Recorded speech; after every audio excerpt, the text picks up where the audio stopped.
When last we left our heroes, Asmo the Snackman Fighter, Danir the Catman Wizard, Wolfgang the Angelic Warlock, and Nara the Drow Sorceress, it was on the eve of Reclamation Day, a festival meant to celebrate the reunification of the land after Barristan Kench's rebellion was quashed 5 years prior.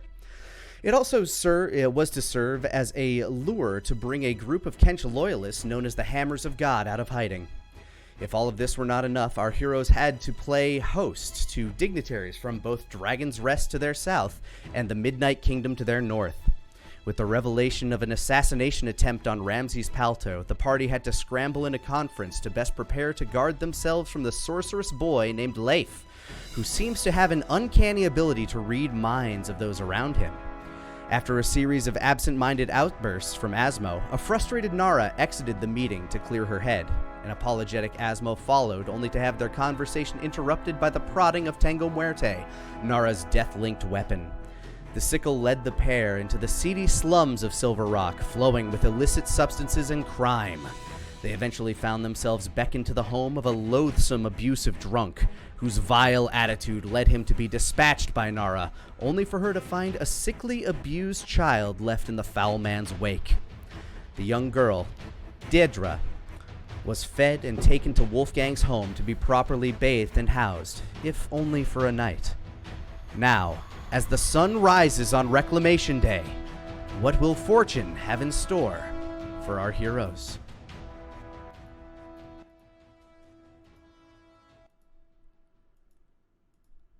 That was a pretty good fade out, if I do say so myself.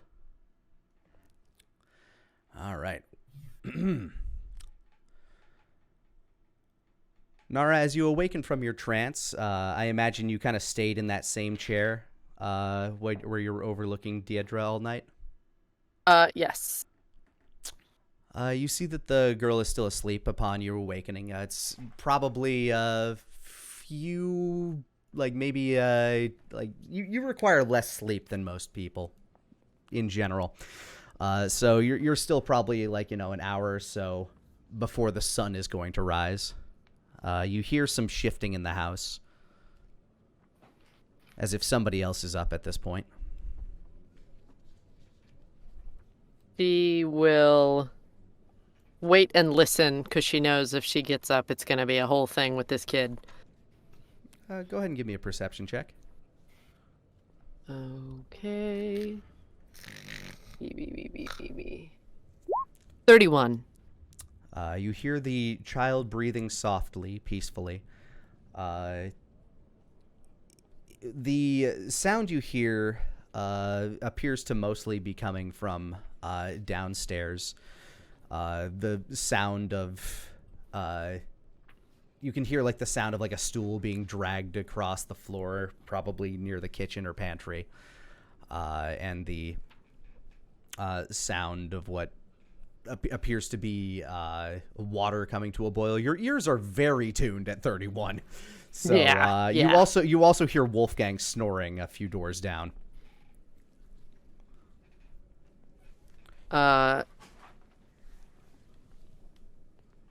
He will probably just pull out whatever book is handy and just read for a while. Okay. Do you have one that you're kind of working your way through?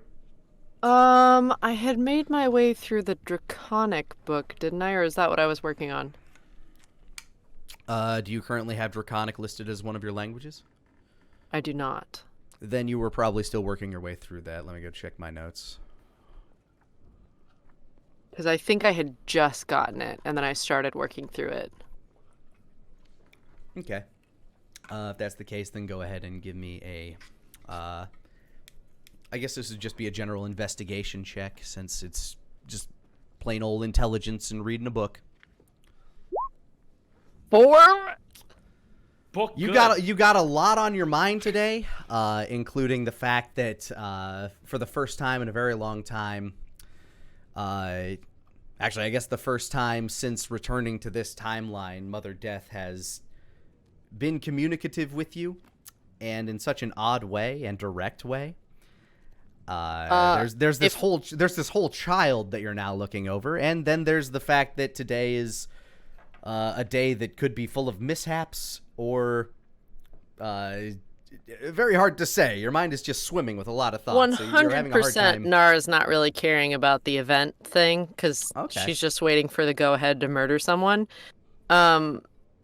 If book hard to read because words bad, then she would probably just spend some time trying to meditate with Tango Muerte and see if there's anything to be gleaned now that she's done this little mission.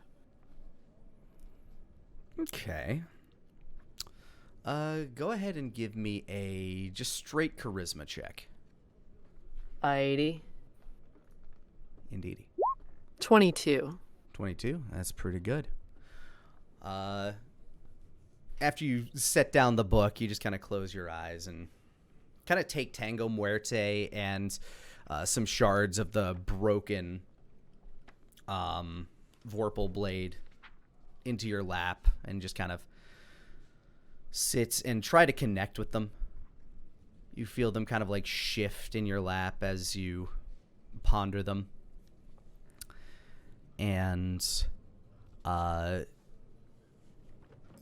you feel, for the most part, this sensation of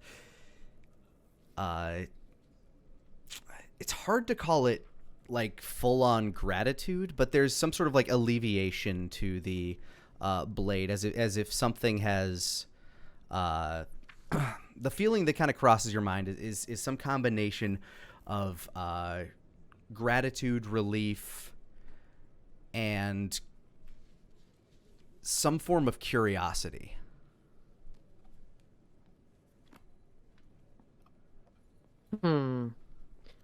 Think focusing on curiosity.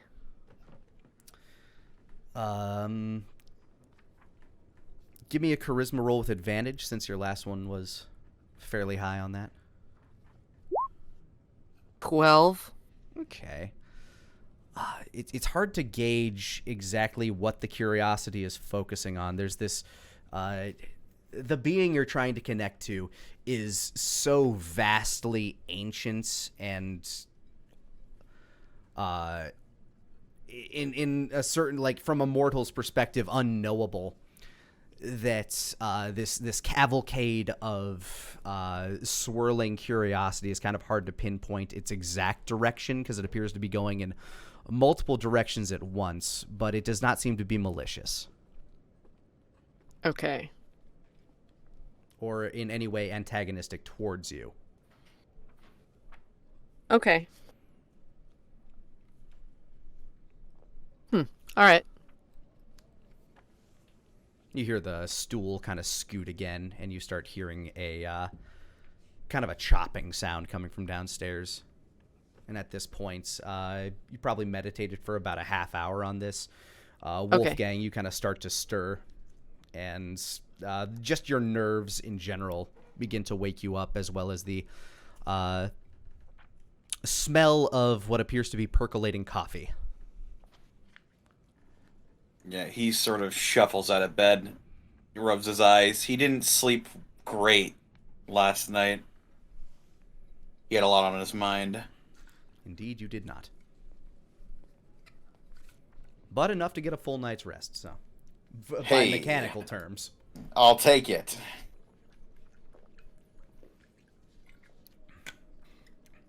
Well, he'll get dressed in his... Did you hit the snooze button? Is it that kind of morning? There's chicken outside. Oh, God. Knockout spell for 10 minutes before it wakes up again. All right. Yeah. You have to put 3 roosters on your fence posts just in case. I load One gets shot. One gets shot. The other one looks gulp. Breaking. Leader of Silver Rock shoots chicken in bizarre morning ritual. Yeah, he'll get dressed and he'll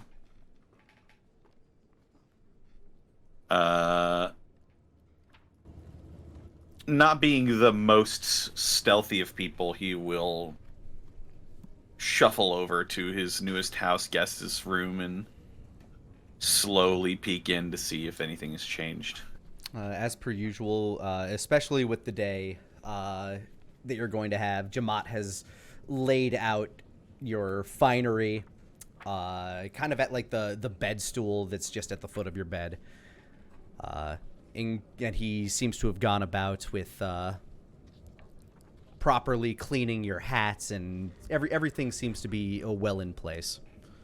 Yeah, he's probably just putting on his pants and a tunic to start the day off. He's not like getting completely dressed yet.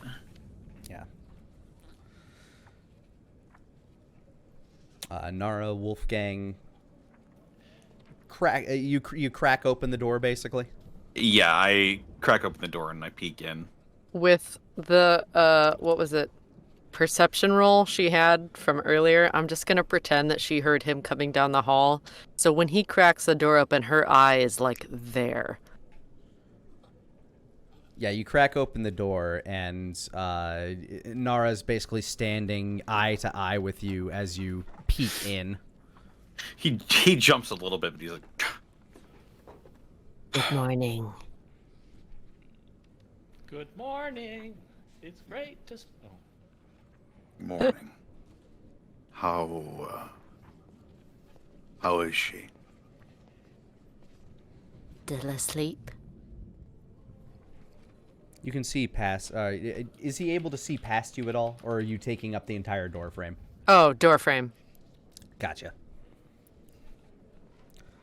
You know, he'll adjust his position to try and see over her or around her.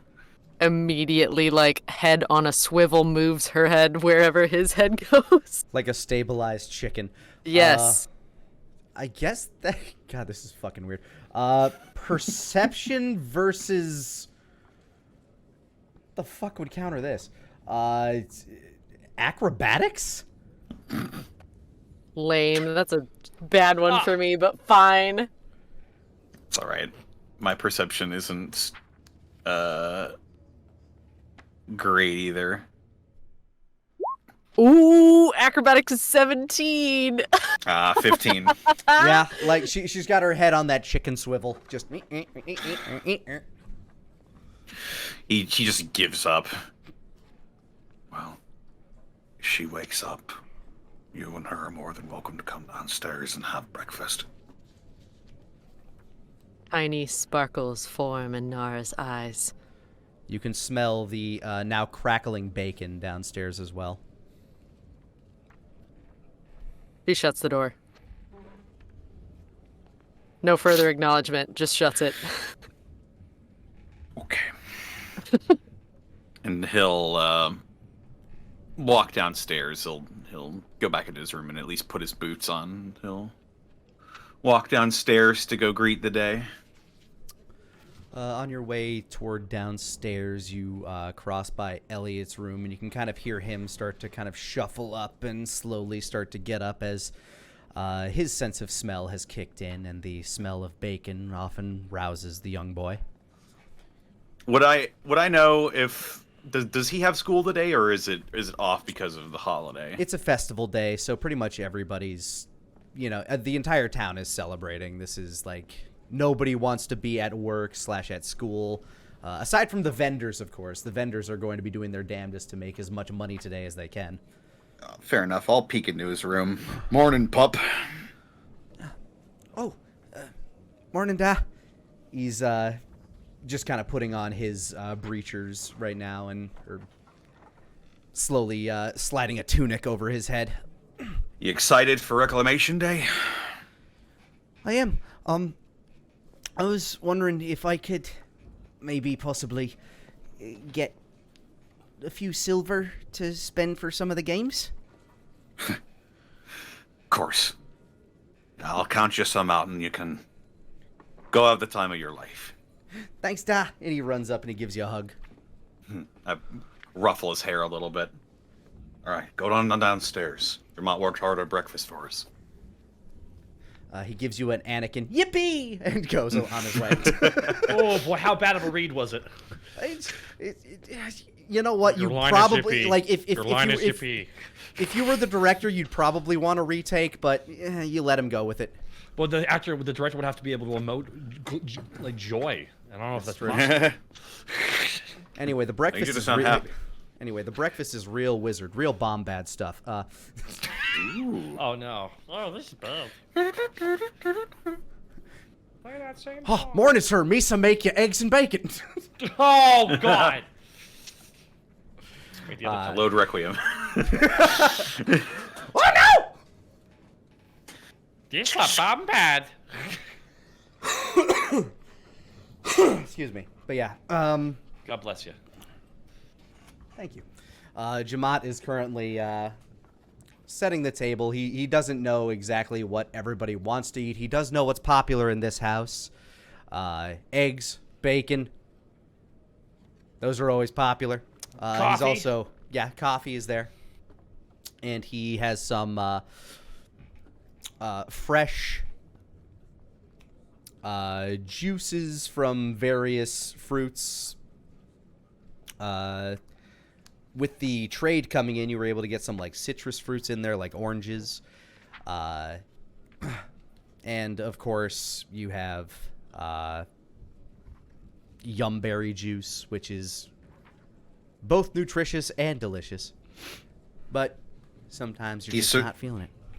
Yeah, Wolfgang sort of will look at it and he sort of almost frowns at it. Morning, sir. Elliot kind of wanders over to the table and pours himself some yumberry juice from the pitcher and sits down at his spot. Top of the morning, Jamat. Got bacon and eggs on the griddle right now, and mixing up a batch of oatmeal for our guest in case none of this is to her taste. Right. Oh. Elliot, we've got a guest that'll be staying here for a little while.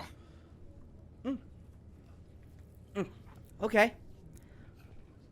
Yeah, she's not had a really great go of it, so she might be a bit quiet. Well, anything I can do to help? Just be kind to her, and if she wants space, give it to her, but if she wants a friend, I expect you to be kind to her, at the very least. Of course, Da. That's a good lad. Right. Breakfast. Serving it up right now, sir. At this point, Nara, all the commotion downstairs has kind of started to rouse the young girl. Her doll-like eyes kind of open, and for a moment, you can kind of see like a sort of a look of worry across her face as her eyes kind of scan the room. And then she sees you, and they kind of go still for a while again. Good morning. She nods. Did you want to eat some breakfast? Her eyes widen a little bit, and she kind of like leans up a little. I know there's bacon. I'm sure they've made something bland for you in case you don't like it. For the most part, with that 31 perception, you could overhear a majority of that conversation downstairs. So yeah. That was a direct shade for them for saying that. As if it was any issue at all. But Nara makes things issues when they're not, so. She slowly kind of like scoots herself kind of like back towards the head of the bed so she can kind of start to work her way into a sitting position. You can tell that it's kind of a struggle for her. She has, you know, like little child musculature, but it's very thin due to her malnourished state. So she's, it takes her extra effort to do something that would normally be fairly easy for anybody else. So she kind of like works her way and wiggles her way into kind of a seated position.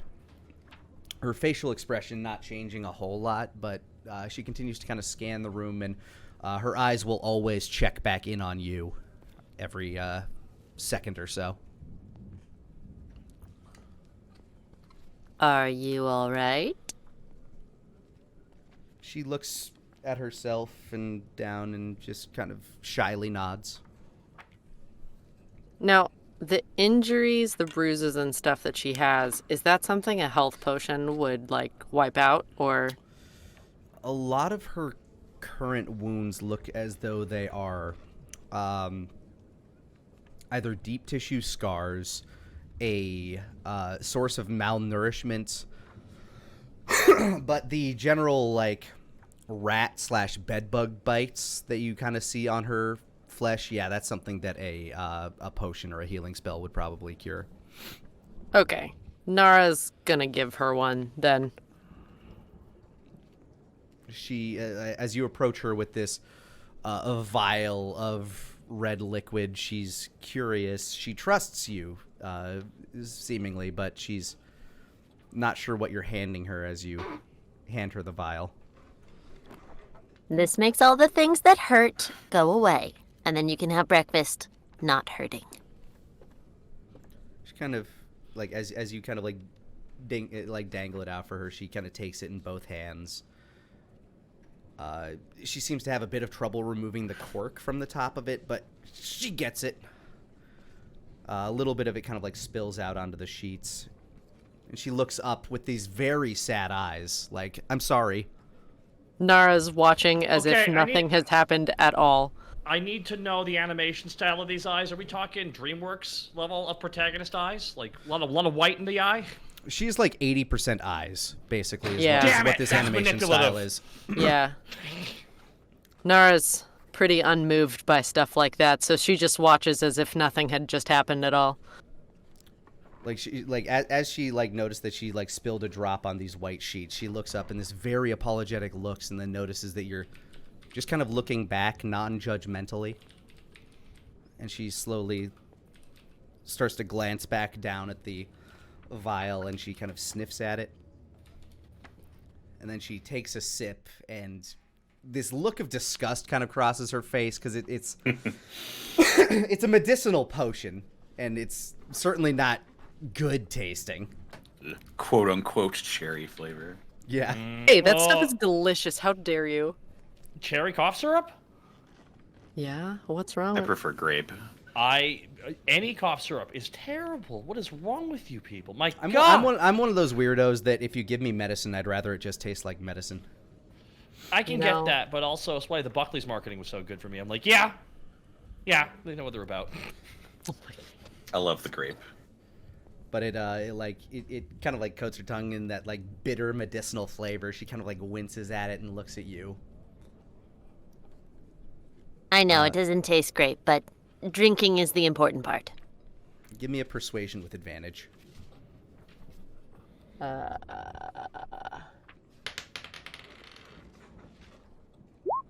29? Oh. She looks back down at the vial, looks up at you, and gives a very sad nod. And then just kind of like tips it all the way down, and it goes past her parched lips down her throat, and she kind of like at it after she drinks it. But then she kind of like opens her eyes and she feels at her side and her legs. And then she looks at you with this kind of look of surprise on her face. Yeah, isn't that exciting? Healing potions work. She holds with like two hands her like the vial back towards you. She'll take it and kind of look around, shove it back in her pouch, not really sure what to do with an empty bottle. You now have an empty glass vial. Hey, And filled with also like useful.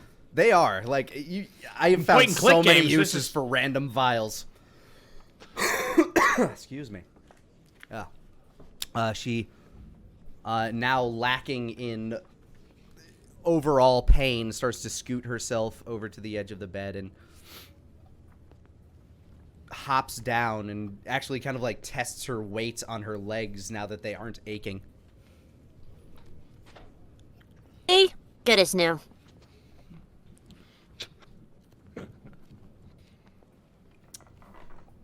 You want to go eat? Or do you want to do that other new clothes that people do during the day? You look over and at the kind of at this in this stool on the corner of the room is where Jamat had set out some of Elliot's old clothes that he grew out of. They're meant for a boy, but they look like they'll fit her. They left you these. You want to wear them? She looks at them and then looks at you, and she nods. Nara will help her get dressed. And, he has some patience, but, she's not being particularly slow. She's not great with kids. Whatever pace you seem to go, the child does not seem to mind. Okay, great. It's clear that however you treat her is miles and miles kinder than how she had been treated. Got it. Yeah. Nara's even if not you're like just kind of the like- motherin type. Even if you just kind of like you get her to step into the trousers and there's like whoop, hop them up to her waist. Oh, yeah. This is like a 30 seconds we're dressed situation. And as you make your way downstairs, you can smell all the cooked bacon and eggs. That sweet smell of oatmeal and various juices and herbs and spices. Some skillet potatoes.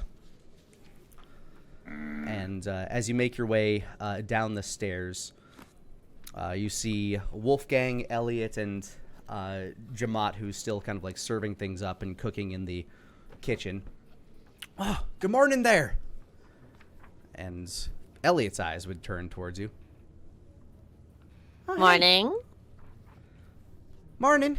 Morning, Miss Nara. Oh, hey. Them's my old clothes. Well, They're Dedra's now. I'm sure you won't mind, Elliot. We didn't really have anything around for little lass, but your old clothes fit her quite nicely. The dinosaur? What? Little ass, the dinosaur. Oh, I thought you said little lass. Oh, little lass. Gotcha, sorry. It's blended Oh, together. no. My baby boy would never fit in that. You glance down. You glance down at your necklace. He's just sitting there, chewing on chicken bones. Speaking of, I need to get you some new snacks, don't I?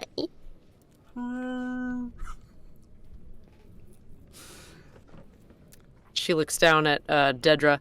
You'll meet him later when he knows you're not food. She nods. Speaking of food, Nara, Dedra, you're more than welcome to have some breakfast with us. Deidre looks Elliot. up to you. This is the guest that I told you about. Oh, of course. He steps up and he pulls out a chair. Nara just looks at Dedra and the chair. Then back to Dedra. Your butt goes there. She's like kind of like grasping at your side and looking up at you, then over. It's okay, Elliot will say. He doesn't just murder people randomly. He's fine. Give me a persuasion with disadvantage? I was gonna say, the way that's worded, I mean, like, well, now I'm sus. 14. She takes your meaning. Wolfgang just mouths. Doesn't quite grasp all of the words you're saying. Right. I don't think she understands the concept of murder yet, despite being witness to one. Right, yeah. Well, 2 at this point now.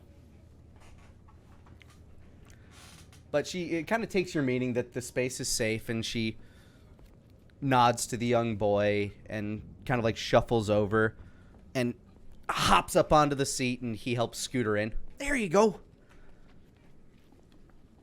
Wolfgang gets a big smile.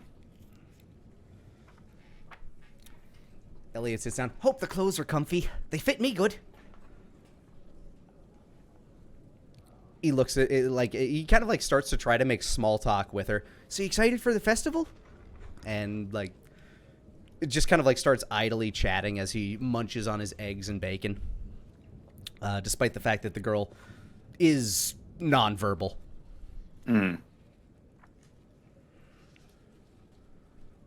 Nara's watching the little girl's expressions as Elliot just fucking yammers.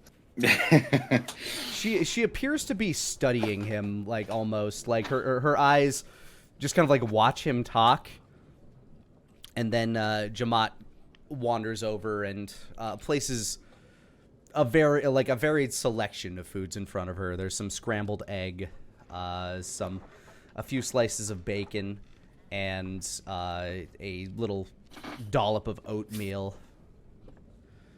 Nara will sit across from Dedra and, like, kind of proudly watch as she studies him, because in Nara's mind, she's studying, like, his weaknesses.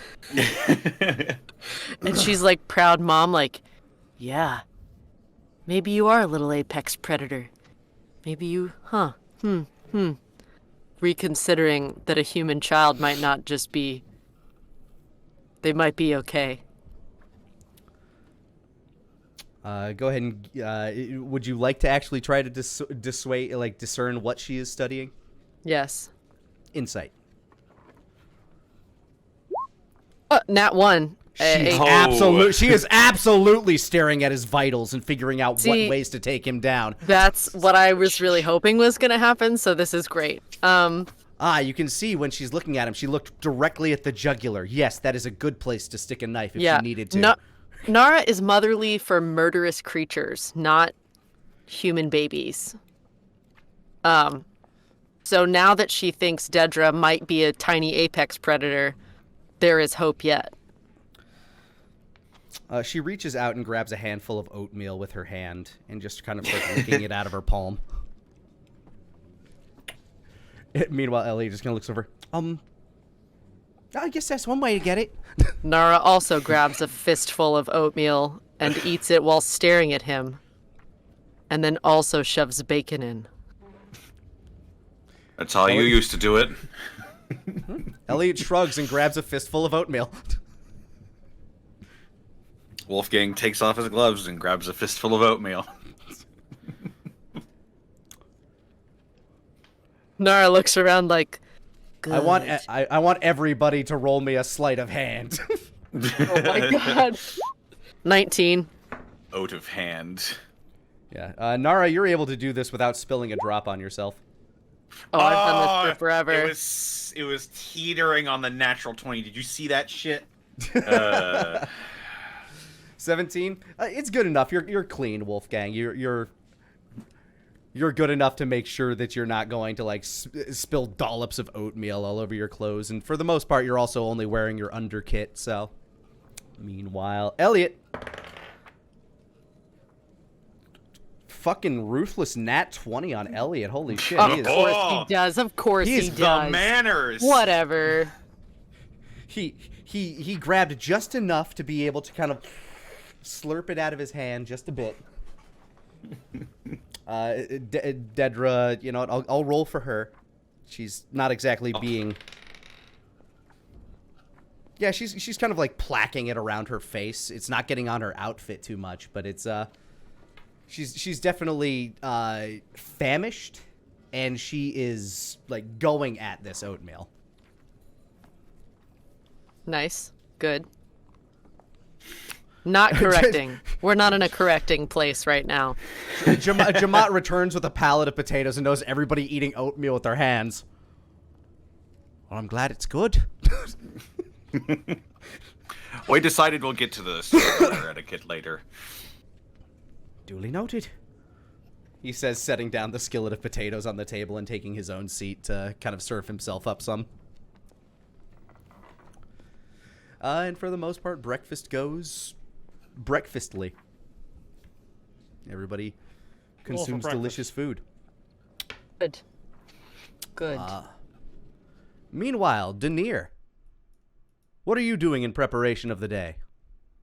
As you slowly close down your dreamatorium for the night. As he exits his dream state, Denier wanders into the kitchen. He makes himself a very quick bacon, egg, and cheese on a roll because he knows that he can't have a lounging breakfast because he's got shit he needs to do. The first thing that he would probably do is check on the faculty, check on the students to make sure that everything is still good. They're getting ready for the festival. They're enjoying the festival.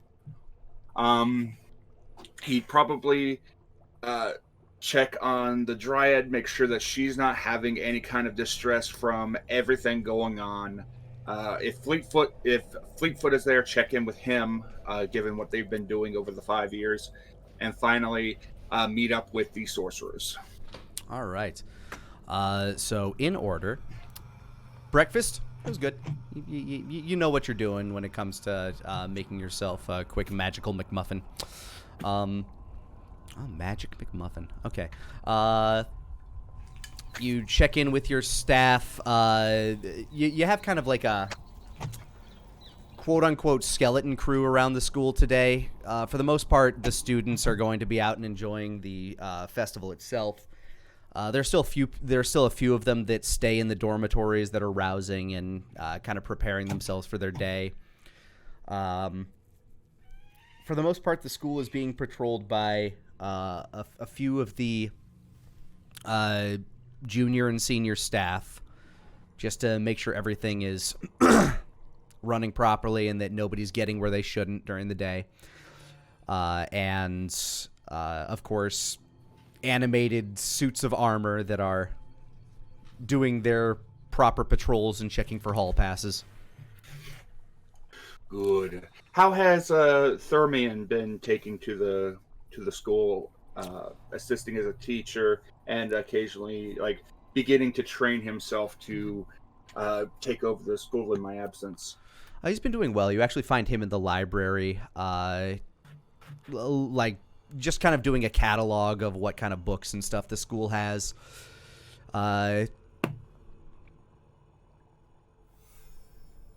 He would kind of like look up as he sees you approaching, as he's going through the inventories and checking in with the librarian. Hello, Master Denier. Good morning, Master Hazelfar. How fare you this day? Quite well. Students all seem brimming with excitement for the festival and, of course, getting out of classes for the day. Of course. How about you? I know you've been working very hard. How you say, what is the human saying? Butterflies in the stomach. We've got sorcerers from far up north coming down to view the school. Oh, well, I'll make sure everything's in tip-top shape when they arrive. When should we expect them? Sometime today, probably. They showed interest in it. He opens his eyes slightly wider, kind of slams the book shut that he was looking at. I must work faster then. I imagine that they're going to want to take part in the festivities before the tour, but nonetheless.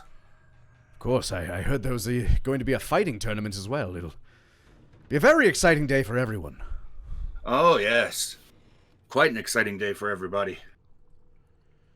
Is there a certain position you would have me take up for the oncoming tour?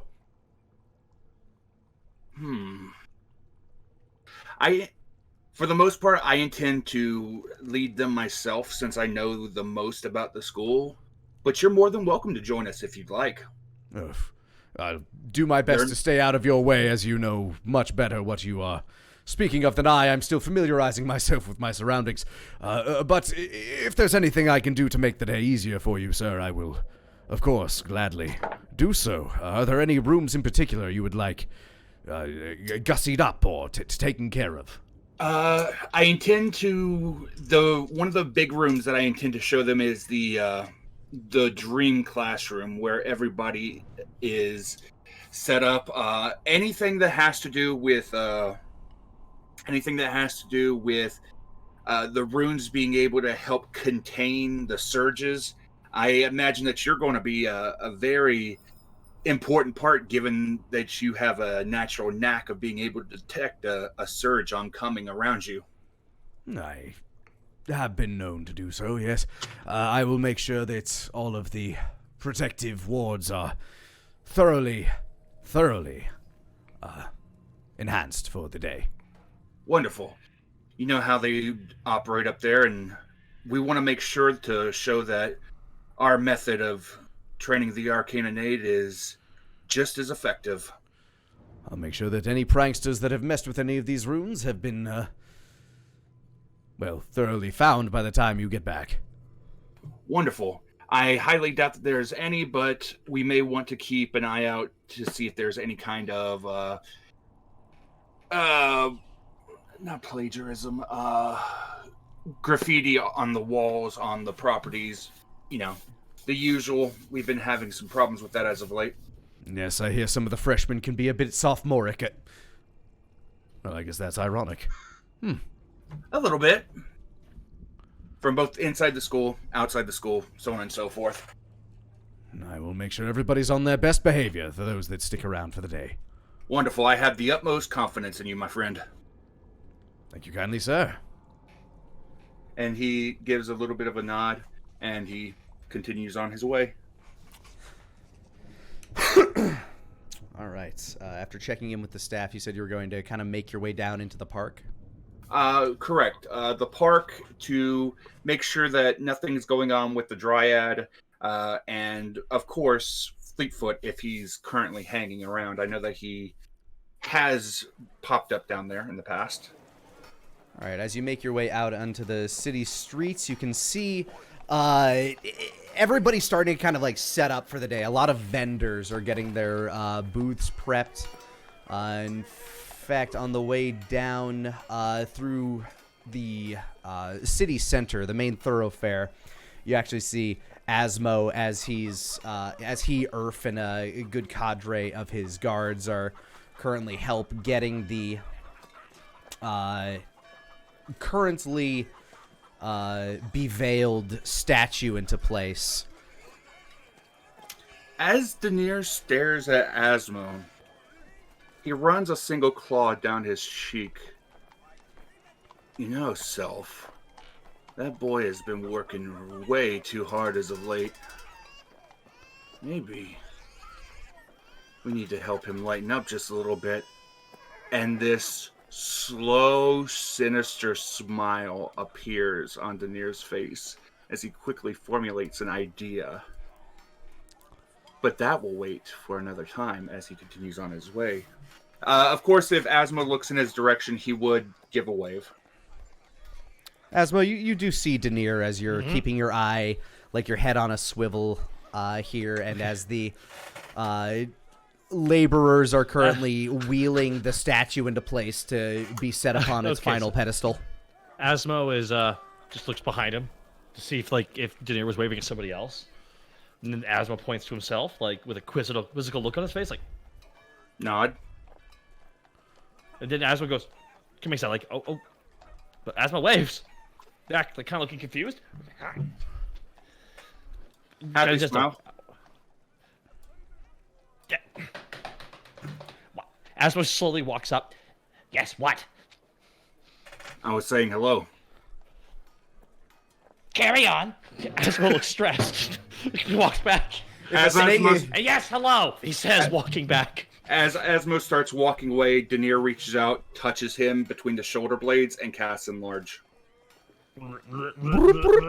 Asmo, as you start taking steps, everything starts to look slightly further away as you're walking towards it.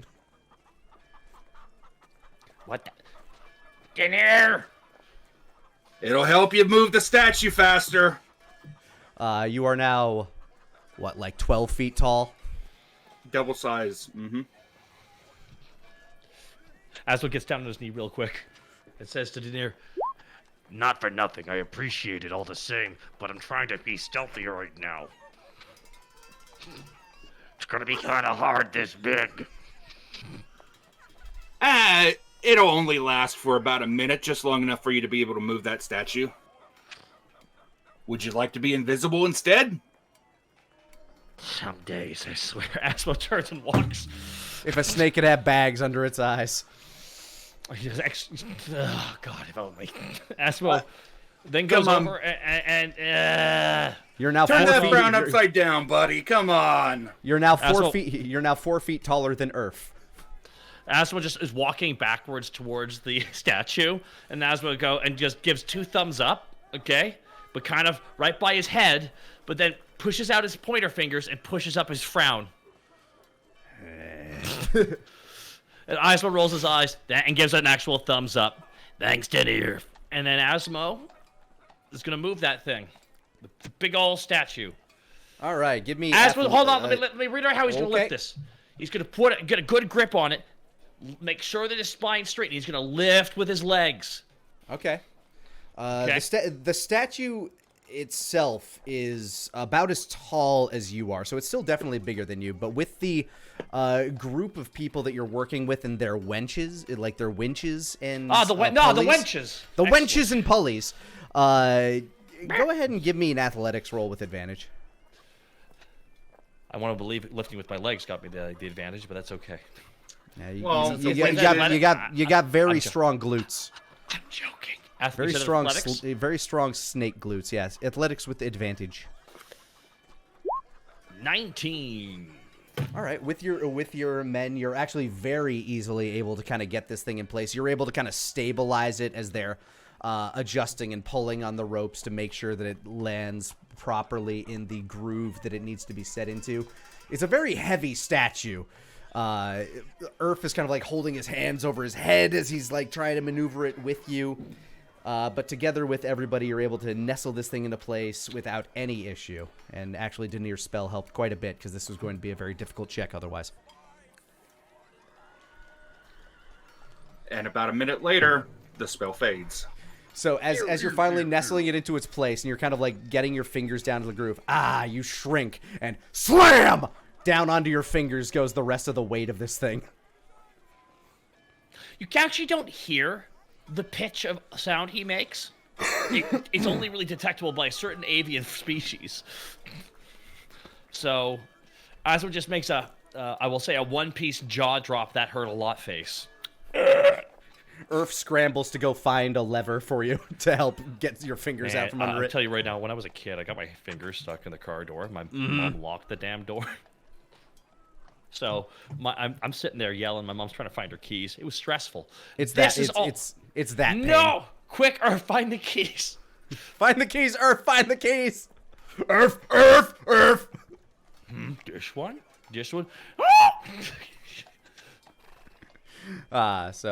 Yes, actually getting that statue into place unscathed.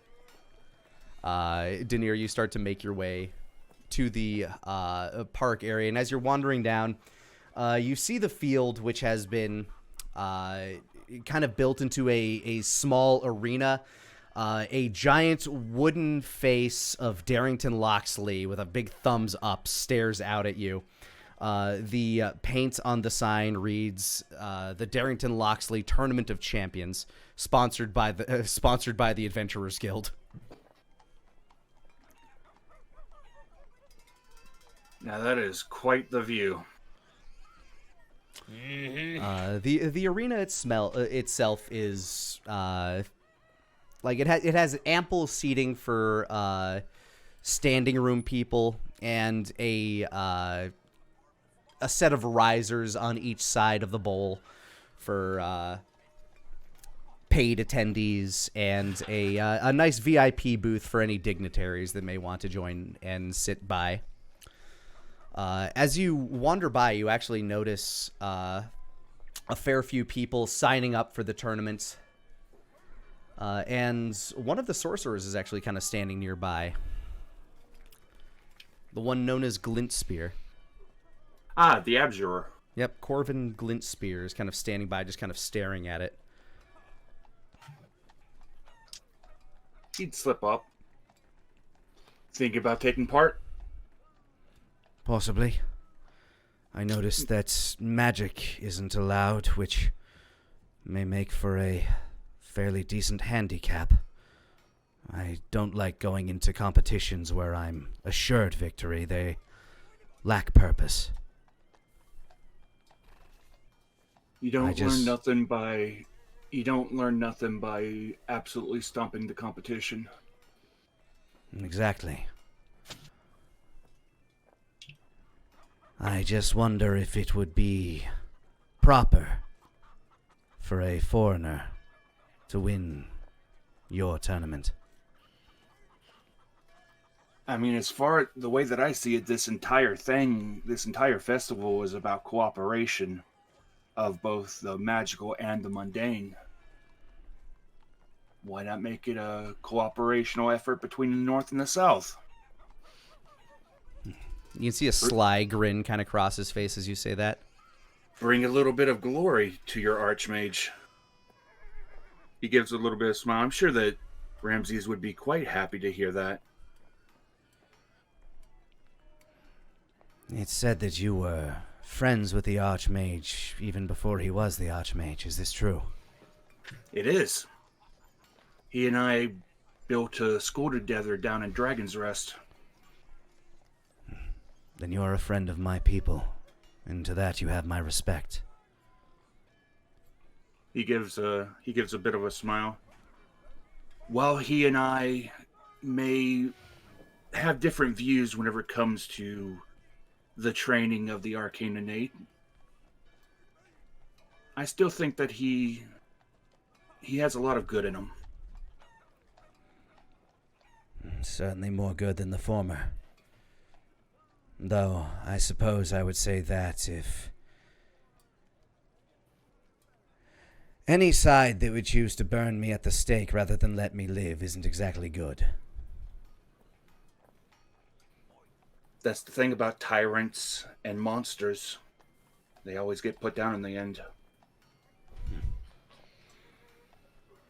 And perhaps I shall show the glory of my kingdom and my people.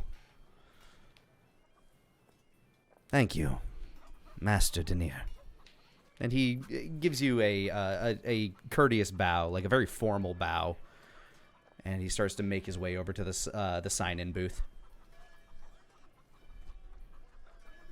He returns a respectful bow, giving a little bit of a smile. Very interested to see this one's capabilities, given his knack for apparent abjuration, but he will continue on his way for the moment. From what you understand of the tournament, apparently they don't allow for magical spells to be cast or for magic items to be used in the tournament itself. For the safety of the participants, of course. Of course.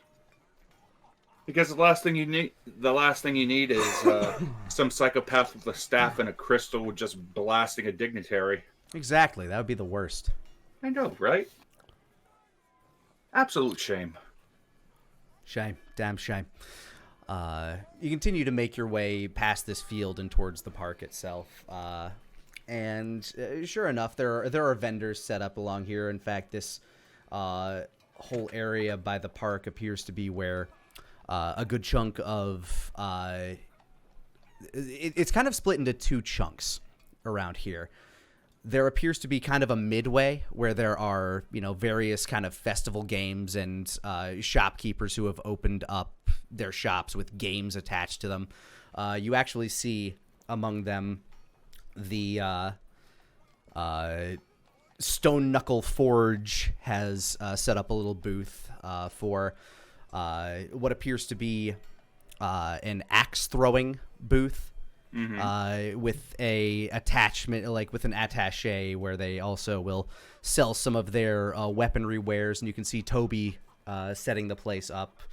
Sergeant Sniff's currently sleeping in a little kind of makeshift doghouse at the corner of the booth. He hasn't noticed you yet, but he's currently setting out wares and making sure some mechanisms in the axe throwing booth are working.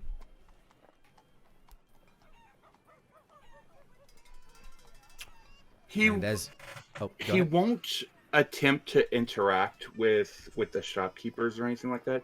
But is there any way while he's walking past, he can almost subtly, as he's walking past, like make a hand motion towards Sergeant Sniffs and using a little bit of dream magic, sweeten his dreams just a little bit, as a show of kindness to the pup.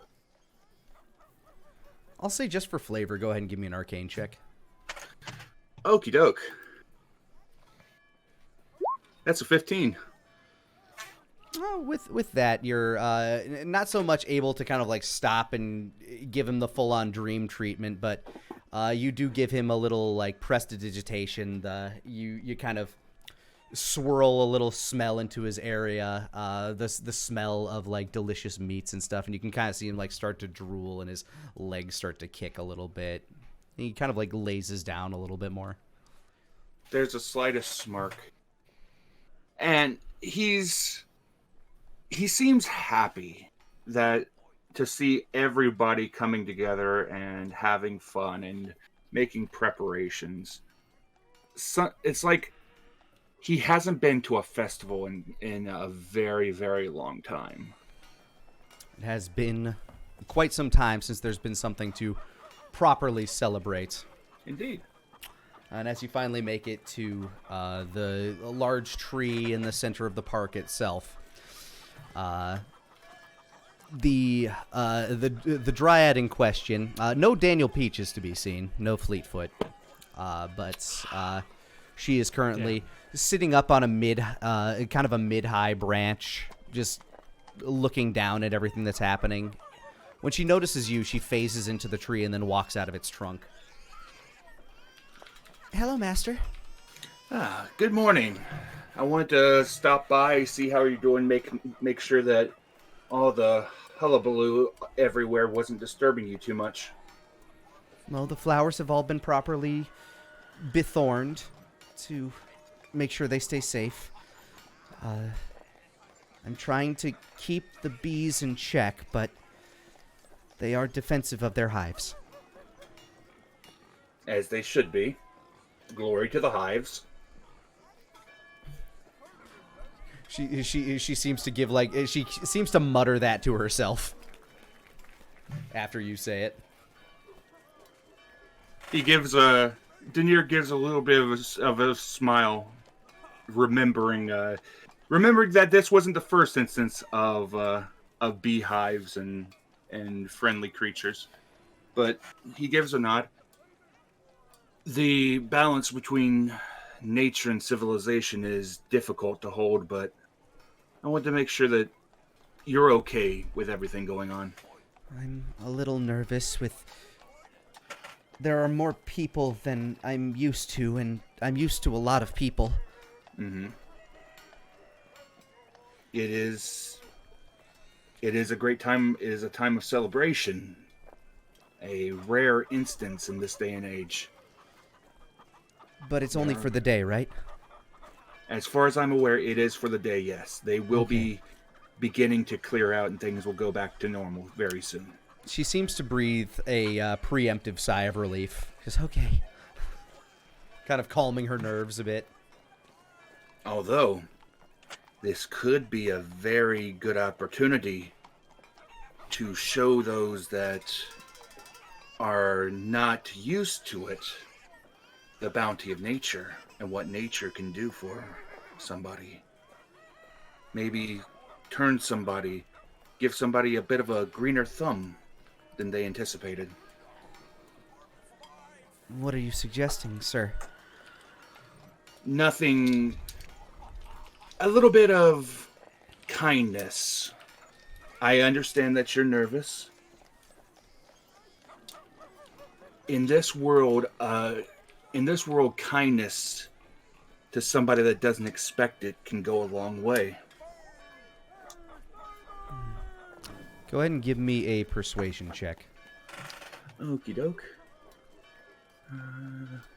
Persuasion, that's a 17.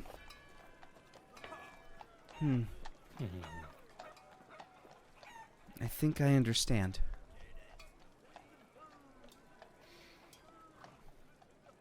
He gives a nod. A little bit of kindness, a child growing is shown a little bit of kindness from nature. It may adjust the way that they grow up. They may grow more attuned to nature, more kind to nature, more respectful to nature. She Next puts thing her you know. she puts her hand to the massive tree, and you feel like a slight pulse of energy under your feet. And you can see the flowers start to bloom a little bit wider. Mm-hmm.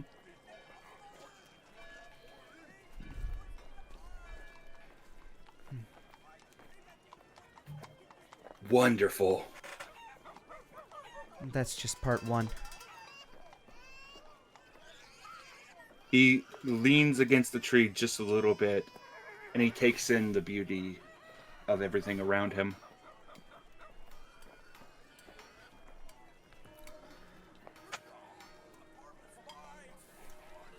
And as you take in that beauty, Wolfgang and Nara, what would your plans for the day be? Oh, that's a great question. Yeah, now that you have a small child at your... seemingly wanting to be attached at your hip. Elliot does seem to be happy to take her with him, but it would be it would take some doing to convince her.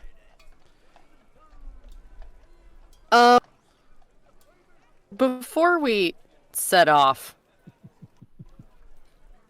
Nara's gonna introduce Dedra the little ass. Daddy.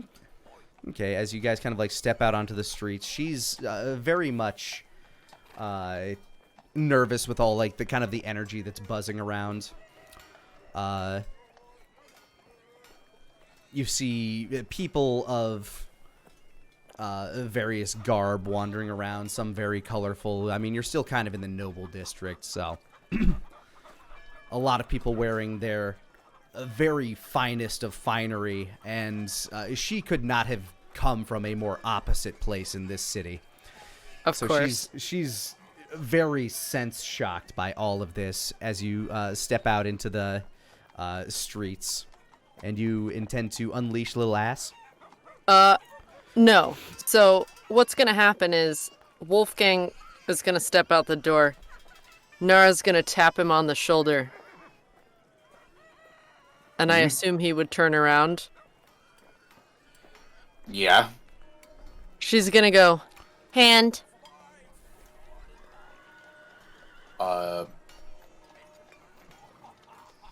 and she raises hers like, put it out. He puts out his hand. She grabs Daedra's hand, puts the parallax in his hand, and they both shoop into it. Nara and the child have fallen into the necklace. See, that sounds like a band. Nara and the child. Nara and the children. Nara's for the children. Wolfgang just sort of stares into empty space for a few moments. I mean, I'm assuming he does that throughout the day. Usually, just all right, back to it. Meanwhile, Elliot kind of like wanders downstairs. All right, did you count out my Where'd Miss Nara and Dedra go? They're nearby. Meanwhile, Nara, the child is shocked for a moment as you fall into the parallax with each other. As you land safely in the now kind of like biosphere that is the parallax, she's kind of clutching at your leg and like kind of like wincing with her eyes closed after that sensation of falling. And you just hear the stomp, stomp, stomp, and she's holding Dedra at this moment. Yeah, with every step, you can see her just kind of like you see she like just the force of Lil Ass's stomps make her like hop a little bit every time you're holding her, or while you're holding her. And Nara is just like beaming, like, here comes my baby boy. Boom, boom, boom, boom. She still kind of has her eyes clenched closed as you feel the warm, snotty breath of Little Ass as he gives you like an introductory inhale and then exhale sniff. His big ol' befeathered tail is just kind of like waving behind him. And he's like kind of tilting his head from side to side as he's sniffing at the thing you're holding, wondering if you have brought him new food. Nara swivels Dedra away. Not food. His head follows, and then as you say that and look at him and like kind of hold it, like kind of give him that look, go ahead and give me animal handling with advantage. 19, thank God. His head kind of like swivels as you turn your body. Then as you say that, he kind of like swivels back. However, lowers his head a bit more. Nara plunges her hand in her pouch and pulls out a handful of bacon. His eyes widen, his tail starts to wiggle a bit more. And she looks over at Dedra. Open your eyes. She slowly opens her eyes and sees the giant monster that's standing there, mouth now salivating at the glance of bacon. She doesn't look any more afraid than she has previously, but her doll-like shock has certainly not left her. Her eyes continue to go back, like they flick between you and Little Ass, but she's also looking around her because she's now in a different world and sees the giant face of Wolfgang looking down at her. Oh, this is where I keep this. So this is Lil Ass. This is my baby boy. He kind of lets out these little playful stomps as he's looking at the bacon. He's an apex predator. Aren't you, baby? Apex predator. He's kind of And like he leaning wants in a and sniffing at snack. the bacon. So what you're gonna do Is she sticks a piece of bacon in It's her just the- hand. And then she, she puts up her hand, puts it inside of Lil Ass's mouth, and dumps all the bacon on his tongue and pulls her arm out. He kind of like flicks his tongue back and like lets the bacon sit in the middle of his mouth, and he kind of shrinks down a bit so he can chew it. So he's now kind of adolescent size. Dedra's eyes widen as the giant monster shrinks. Dedra, Little Ass. Little Ass, Dedra. Little Ass, Dedra wants to give you a bacon. She, kind of, with Dedra on her hip, almost forces her towards Lil Ass to give him the bacon. He starts nosing forward very intently. God, what the fuck would this be? Give me a persuasion. Great. 24. And an animal handling. Great. At advantage, right? Because it's my baby. Since It's my baby. Little Ass is your baby, you have told him that the child is not food. Yes. But the child is going to be handing bacon to Little Ass. I'm going to give Dedra advantaged animal handling. Okay. I'm 7. giving her the animal handling, so hold on. Oh, okay, I see. Oh, boy. Okay, the second roll was significantly better than the first one. Amazing. Thank goodness. So your persuasion, it tells her that it's safe to hand the bacon to Little Ass. She slowly, puts her hand out, quivering. She remembers what you did, and she opens up her palm. And Little Ass just kind of, leans forward gently, sniffs at the child and like kind of sticks out his tongue and gathers the bacon out of her hand. And for the first time, you hear a sound kind of come out of Dedra, a very shrill sort of. Yeah? It was like a combination of almost kind of a startled giggle, as if Lil Ass had just tickled her palm. And so, now that she sees this bacon exchange is going well, she will pat Lil Ass on the head and kind of look at Dedra like, you can pat his head too. She slowly reaches out as Lil Ass is still kind of like trying to maneuver the bacon around his mouth to get it chomped. His teeth aren't meant for chewing, they're meant for tearing. So Right. it's difficult. But she But reaches it's out crunchy. and she it touches the feathers that kind of wreath the side of his head. And he like Lil Ass kind of like jerks to the side for a moment and then looks down, looks at you. And she touches the feather again. He kind of like leans into it a little. And she slowly starts touching the soft feathers. Okay. So, today is a very big day, and it could be very dangerous. So, if you see Dedra randomly appear, you need to protect her, okay? Protect. And points at Dedra and points at herself. Protect. He sniffs Dedra for a while. Kind of like looks back and forth at you and then at her.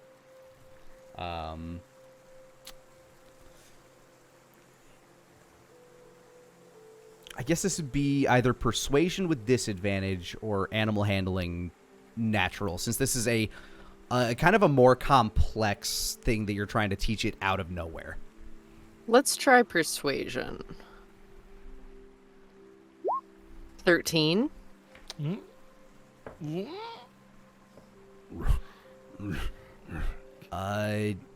It's hard to gauge exactly what Little Ass understands here. Mm-hmm. But you know that he doesn't see Dedra as food at the moment. Okay. Either he is not hungry enough to, or he recognizes that your scent and Dedra's scent are, linked. Got it. Okay. Okay, now that we've got that all cleared up, She pulls out another handful of bacon, gives it to Lil Ass, Stomp, stomp, happy stomps. pats him on the head, zoops out again. And as you get out, Wolfgang and Elliot are talking. I was thinking I could maybe show her some of the games and stuff. She looks like she might like to have... Oh, hello, Miss Dedra. show who games. Dedra here, there's a festival and all, right? And I don't know, I know Dad said she might want space and stuff, but she's a kid, right? I thought she might like to have fun. Nara looks at Dedra. Do you want to go have fun? She's once again shocked that she's now back in another place. She is she just got Mario warped away from a T-Rex and is thoroughly confused. I gotta imagine every time people see that thing walking around, they're like, "What the? Oh, right, D&D."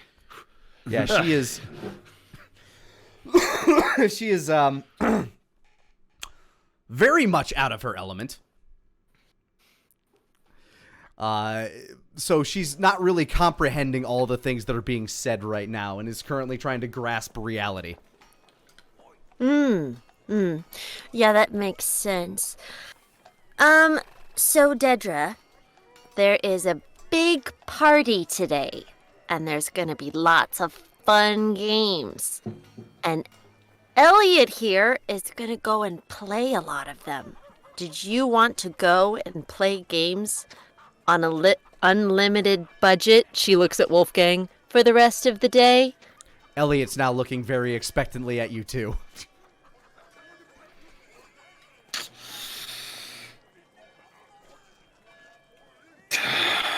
Nara smiled. Oh, what the heck. Gonna give him the credit card. I will give him an amount of gold that should cover most of what he would want. It's not unlimited, but I'm going to give him a. Considering he was asking for like a handful of silver or something, you handing him 5 gold will be like, holy shit. Yeah, I'll hand him 5 gold. Is.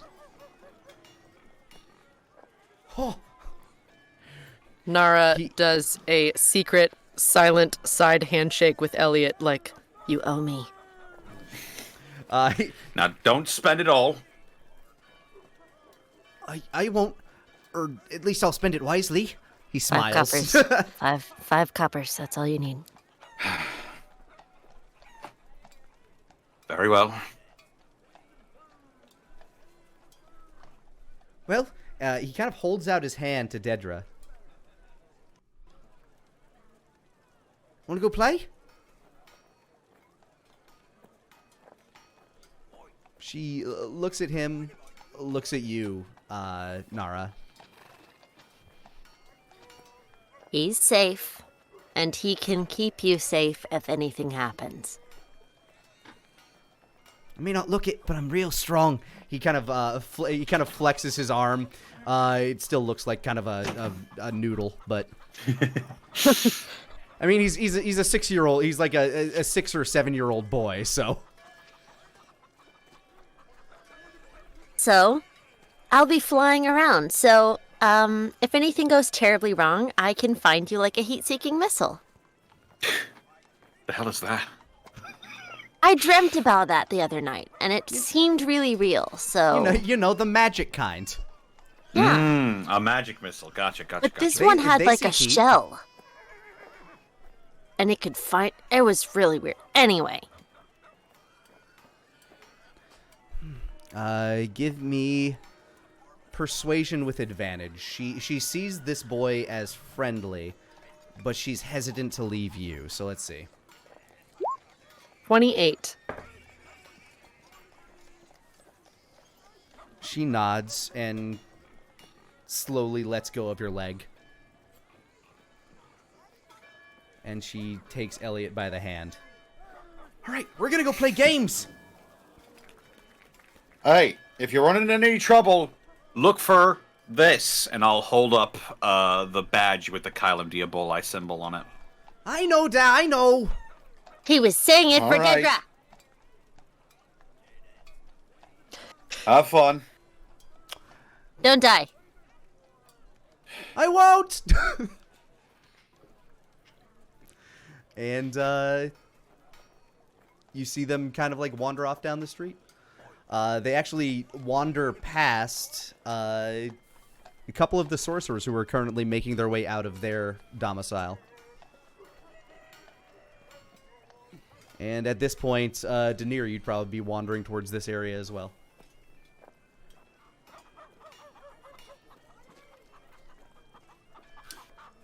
Daenerys wanders past Elliot and Daedra. Huh. Elliot's done got himself a little girlfriend. Neat. And he pays it no attention and walks on. Does he say that out loud? Yeah. Well, it's better than the cradle robber. Nara turns. You think I'm going to allow that? That's my little apex predator now. Oh, you're formally adopting her then? You know I hate paperwork, Wolfgang. I do know that. Just I'm sign it for me saying, like you always Art. do. So she shakes his head and blinks a couple times. You really are adopting her. I don't know, why not? Wait, when did you get a kid? Listen, so, Asmo and I, last night, there was this, Asmo sneezes. like, call to do something because of Tango Muerte, and then there was this guy, and he had to go. So, we got her last night. Nara, I know that Lex picked me up off the streets when I was 10, but you can't just walk along the street, pick up a kid, say they're yours, and then walk off and claim them. I didn't just pick them up off the street. I went into their home. That is so much better. And killed the father. No, okay, well, Why? he needed to die. All right, he needed to go. It was a problem. His mom was already dead. Or the mom was already dead. So, I just finished the job because he was bad. Maybe she was evil too. I don't know. You guys have weird morals about stuff. Why is this an issue? This isn't kidnapping. They're both dead. So it's murder and kidnapping then. No, I'll light it on fire later. There won't And be breaking any and remains. entering. Excellent. All right. Let's not break you it. hear- The door was open. You hear as some footsteps approaching. Murder and mayhem. Murder and kidnapping. Two great pastimes, eh? Gwyn's, who was that? Upcoming to you is Tim and Leif. Hi. Mental shield goes up. I'll see about getting you some paperwork later. He whispers in Nara's ear. You're gonna Morning, sign you in two. anyway, so sure. Everybody in the area just needs to, with that conversation, everybody needs to make a quick wisdom check. Or wisdom save. 8. I Okay. am only thinking about how I wait, slaughtered that man last night. Are you wearing your circlet? Mm-hmm. Then you do have advantage. So 16. 16. Let me pull up my sheet. Unfortunately, Dreamwalker does not have contingency. 23. Alrighty. Haha, that's an 11. Leif's just kind of looking around at the lot of you. It was a very eventful night, I take it? No doubt. A Well. child. She says nothing else but that and smiles. It's Tim's just kind of standing there holding a scone. I guess you had to be there for it. Yeah, really, you Indeed. did. A lot of it makes different- so much more sense when you were A there. different matter for a different time. Top of the I'm morning about to you all. I'm about as confused as you lot are. Happy Reclamation Day, or is that what that's what it is, right? Indeed it is. Reclamation Day. All right, Happy Reclamation Day. Kind of chows down on his scone. He waves to some people walking by. Happy Reclamation Day. Friendly people you got here. Oh, definitely. So, I was told we get a tour of your facility. Yep. Not only do I have people prepping the school for you and your cavalcade, I also have somebody that I would very much like for you to meet. Oh, wonderful. I like meeting new people. It'll be great. You specialize in conjuration, enchantment, I take it? Oh, don't like playing things too close to the chest there, eh? Yeah, not really. Yeah, no, I like making friends. I make all sorts of friends. A lot of them don't necessarily live around here. Some of them on different planes entirely.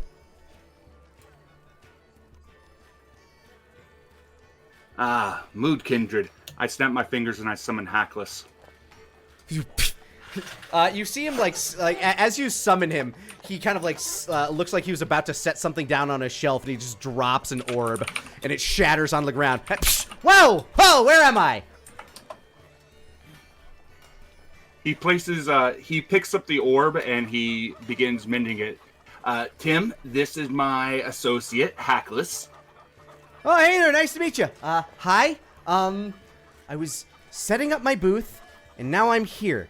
Did you summon me? He points at you. Ah. I sure did, because he loves to make friends, and you love to make friends, and you've both been to the north. Oh, have you there? Yeah, my dad died up there. Well, that's mine too. Huh. We already have so much in common. So what do you do? Well, I enchant things, and I hunt for enchanted items. Ah, you work with magical Gugas. I got you. Gugas? Doodads. No. They're artifacts. They are artifacts. Well, I mean, they're like trinkets that just do magic things, right? No, they're not trinkets. They are magical artifacts that are ancient and very difficult to control and make. Hackless is the type of person that will go into, say, an ancient dungeon that hasn't been seen in like hundreds of years to go after like an artifact that's never been seen before. He's after the big magic. Hackless is instead not. of like the small trinkets. Hackless is not. He's like, grave robbing. No, I get that. That's big up in the north too. No, it's not. It's not grave robbing. Now, to be fair, kind of. To be fair, you have to ask, at what point does it go from grave robbing to archaeology? No, it's always grave robbing. Tim points to Nara. It's not. No, it's different because nobody's around to need it anymore. Well, up north we have a bit of a respect for the dead, so there's that. To say the least. Hackless is glaring. Really Hackless is glaring at him.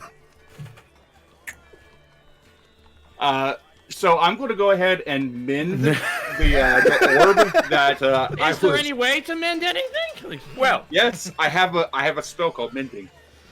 Okay, what else? I will mend the spell, mend the orb, hand it to Hackless. Tell you what, Hackless, I apologize for calling you so hold on. As you mend it, the orb goes kind of like a reverse. It screams. Oh. Oh. And then you hand it to Hackless, who's still glaring at Tim. Denier will give a big, cheesy smile, pat Hackless a couple of times on the shoulder. My apologies for summoning you, Hackless. Next time I will give you more of a heads up before I summon you. Do enjoy the rest of your festival, and I will be by your booth later on today. Sound like a plan? Sounds good. I desummon him. Poof. Well, that was a pleasant fella. So all the people you work with down here, grave robbers, or A few. You know how there's all different types. You can't how to word this. No matter what flaws somebody may have, they can have a number of good characteristics that offset it. It's important to look at somebody for who they are rather than their flaws.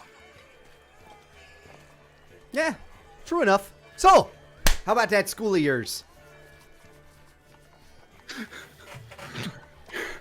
Great segue. Great Inside segue. him. Go for it. Nat 20, 27. There we go. Yeah. You can tell he's friendly, but he definitely does have some ideological ideas of respecting the dead. Okay. Also mainly about his like determination to see the school as well. That is a combination of just legitimate curiosity of wanting to see a school that was designed by somebody that his leader holds in a very high regard. Okay. And just general overall wanting to show interest in the place that he is currently in. Got it. Okay. He does not seem to have any sort of ulterior motive with seeing the school. Got it. Well, I'm going to take these two over towards the academy. Any of you that wish to join me, you're more than welcome to. Last time I saw Asmo, he was setting up the statue. I'd love. Face. You know, I would love to stick around and go along with the tour, but But you are a I've very got a busy man. That is true enough. Well, to you two, I hope you enjoy the tour and hope you enjoy the festival. If it's all the same, I'd like to stick around you guys, Leif says as he's standing there, as Tim gestures to Denier. Oh, it's fine with me. It's well enough. Wolfgang, just to give you a heads up, Corvus showed quite a bit of interest in taking part in the games. Ah. Well, I wish him luck. Indeed.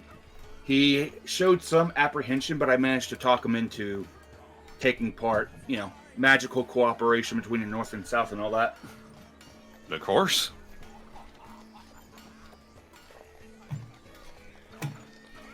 Let's see. And Denier will go ahead and begin to lead Tim away. And Tim will follow, being very cordial to everybody around him. If you happen to cross by Hackless will be glaring. Atlas tries to trip him leaving the building. I did not expect the two golden retrievers to go at each other teeth bared. Holy shit. There can be only one. Opposites attract and similars retract. They, Hackless is crazy in one way. Tim is crazy in another way. The types of crazy don't necessarily always mix. Yeah. There. Thank God I didn't summon Chimby. Oh, you never know. Chimby'd probably be great. Maybe. Depending on the mood you summon him in. First murder of the day. Won't be mine. Leif looks up. Huh?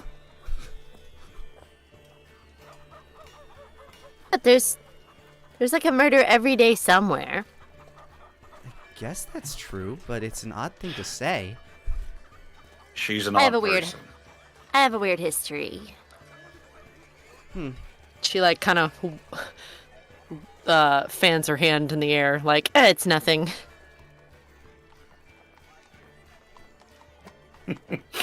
Just sinks in slowly for Wolfgang, like, I want you to my make stars, this person wants to be a mother. I want you to make another wisdom save with advantage, Nara.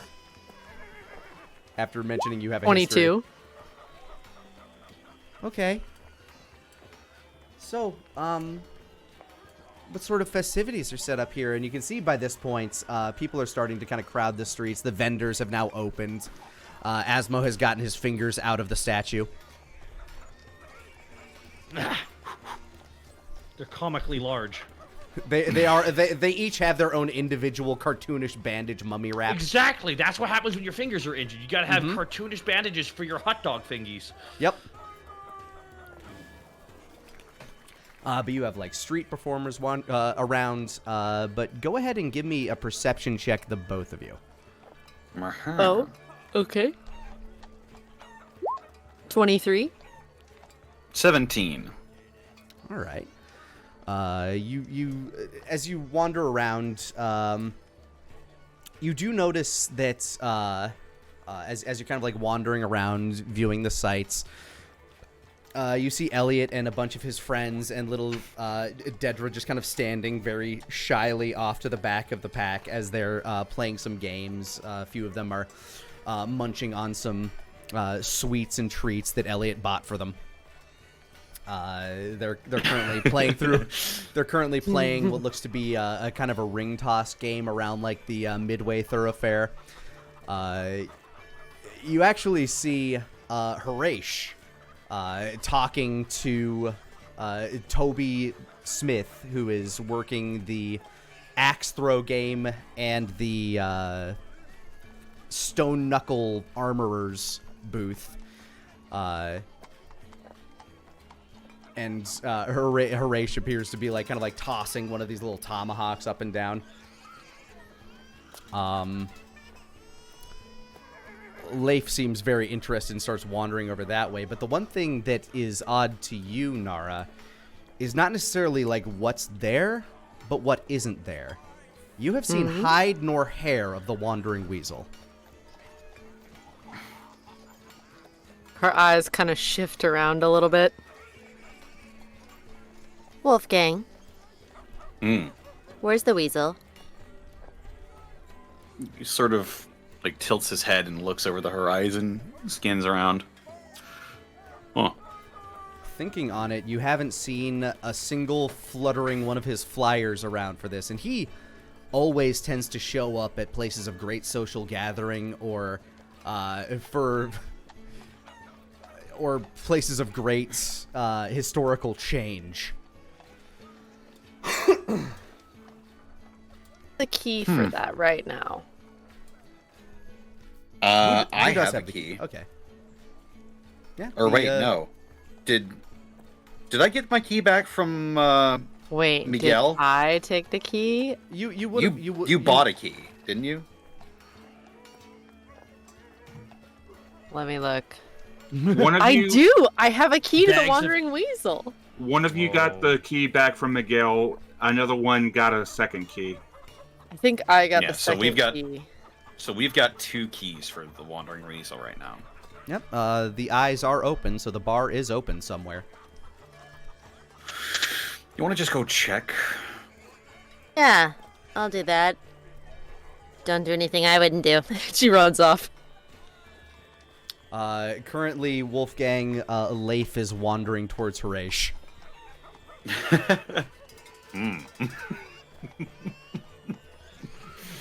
Should I go stop that? Is it my business? I do have a lot to prepare for the festival today, and it's not really any of my business what he does. If he's involved, that's on him. If an ancient dragon can have its mind read by a 12-year-old boy, that's on him. He's got legendary resistances. He's fine. Yeah, Wolfgang's gonna. If only we could all be so lucky. Wolfgang's gonna go off, and he's going to.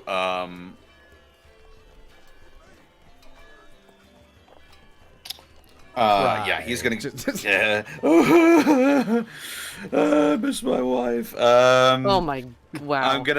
I'm gonna go get preparations started for the day. I'm going to notably have. I'm going to task a small detail of Kylum Diaboli to watch over Elliot throughout the day. Makes sense. Is this something you would have done beforehand, I'm guessing? Yeah. If I've had time to prepare this, I would have specified to a couple of higher ups that I trust that I would want a small detail of like 2 or 3 people watching Elliot. Sure enough, you see like a few people with Kylum Diaboli badges and cloaks, kind of standing around the area where the group of kids are, kind of in almost kind of a triangle formation. Each of them at a different booth or sitting at a different bench. they still seem to be kind of like enjoying the day. Like one of them's holding a plate of what looks to be fried dough with powdered sugar on it. And, but they all are doing their best to remain casual, but also keeping eyes on essentially the heir to the Silver Rock throne at the moment. Mm-hmm. But keeping a respectable distance. I'd then be shoring up on the preparations for the day's events. I would be communicating with Asmo's people on what we're going to be expecting, and I'd also want some security to be watching our new our visitors from the north as well. Yeah, no doubt you have members of the Kylum like kind of doing their secret police detail throughout, while Asmo's people are keeping their eye out for the Hammers of God and if they are going to do something to interrupt this festival. Mm-hmm. Essentially, the Kylum Diaboli are right now acting as a secret service of sorts. They're making sure they've that been deputized today. Yeah, making sure that every member of the every diplomat has eyes on them. Mm-hmm. All right. As you kind of like wander around, keeping your eyes on things, you do see that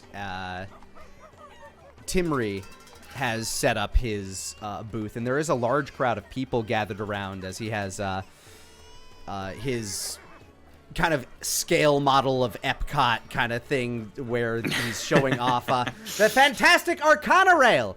And he's showing off, like, at the booth, you can see that scale model with the train kind of moving back and forth between Amberglade and Silver Rock. You'll be able to transport goods and people. You'll be able to make it there and back in half the time and twice as safe.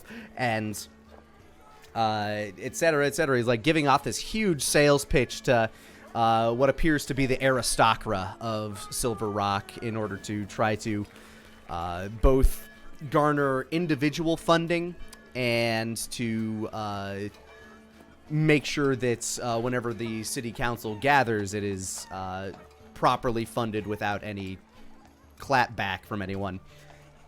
A lot of interesting people standing nearby. He also has what appear to be semi-functioning models of the engines in question, including a replica of the motorcycle engine that you currently have, the Arcana Cycle. As you can see, using just a little bit of Arcana, we can spin these rotors, thereby attaching them to wheels and moving them along the track. He kind of gives you a thumbs up as you walk by. He seems very excited and very happy by all of this. And as you continue on your way, Denier making his way to show off the school, and Nara slipping a key into a random keyhole to check on the Wandering Weasel. Here is where we will take a break. Hey guys, Lani here. I just wanted to thank you for rolling with us. And if you wanted to catch us live, you can do so almost every Monday at 5 o'clock Central Time over on twitch.tv/Lanipator. Now, back to the show. Nara, you turn the key in the lock, and as you open the door, you see a spinning, spiraling, kind of like a hallway of stars before you as you step through the door that you just opened. Okay. At the end of this hallway, there is a another doorway. Okay. Opens it. As you open that doorway, you step into the side door and... Welcome to the Wandering Weasel! Winces because it's always so loud. You see Tom standing there behind the bar, and the thing that kind of immediately catches you is that this bar, not very lively right now. there are a lot of very sad-looking, tribal-looking people around. Some who look incredibly wounded, some who happen to be bear people. Stop sounding so jovial, you old fuck! Now, who is that? Tom just shrugs. Oh, well, these are my current patrons. Wait, where are we right now? Well, we are west of the mountains, Oh. in the war-torn lands of what used to be a desert, but is now slowly but surely turning into a wonderful verdant plain. They're soaked in blood. Settle down. Yeah, that's... A kind of like an older man, kind of like sitting in the corner, says, Settle down. Don't mind them, they're weary. Come, Yeah, they're traveler. looking a little weary. Come, traveler, you can sit. Cool. Comes over, looking around, checking out the bear people. they're all looking at you. They all are various forms of scarred, wounded. Some of them are missing limbs. A lot of them have burn wounds. A lot of wrapped bandages. This is the only safe haven we could find from battle. What were you fighting? The dragon and its forces. Ah, that old thing. Yes, that old thing. This is useless. We're wasting our time here. Settle down. Settle Why- down, Inashuna. Why are we all in a rush? The one that he just referred to, Inashuna, is kind of like standing, kind of pressing his hands down on the table. We're wasting time here. We either need to find a way to get the orcs to follow us, or we need to make it to the east. Father, our cousin's mate is there. He has forces. He would help us. The only way through is through the caves or through the pass.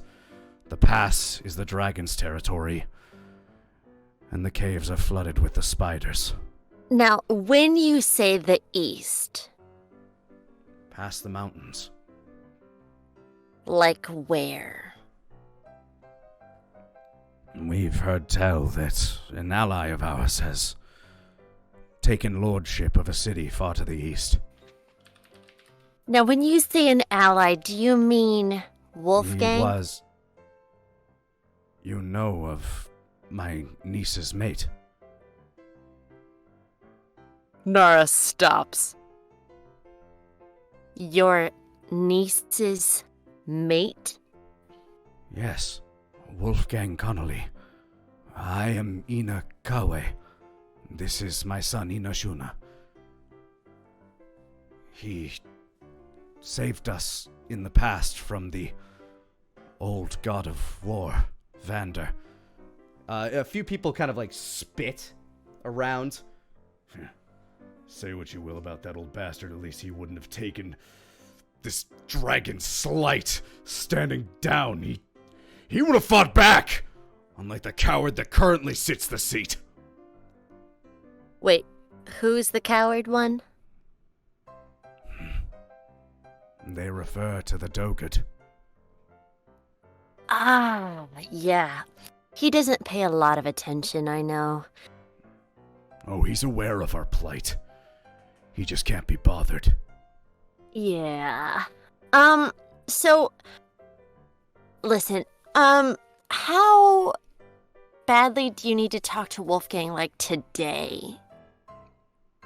Our people are being slaughtered. We have Oh. no lands to return to. The orcs will not welcome us as they battled the Goliath for land. And the dragons continue to push us out of any habitable spaces. And here I will go ahead and give you a battle map.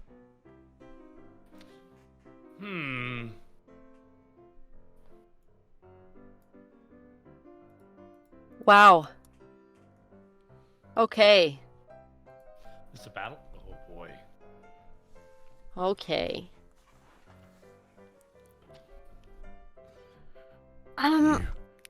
Do you know a way to reach him? Yeah, I do.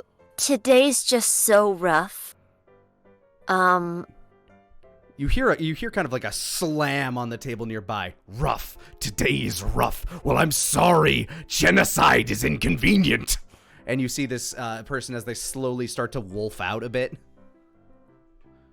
And the old man kind of steps up. Calm yourself.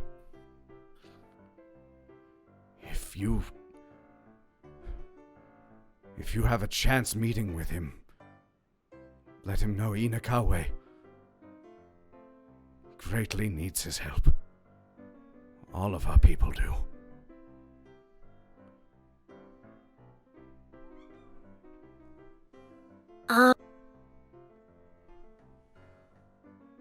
Wow.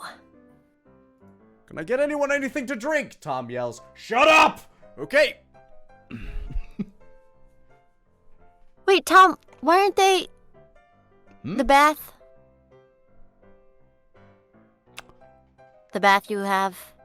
Why is no one using that right now? They're a prideful people, and a few of them are. Okay, great. Oh, Tom. Yes? He walks over with like an order card.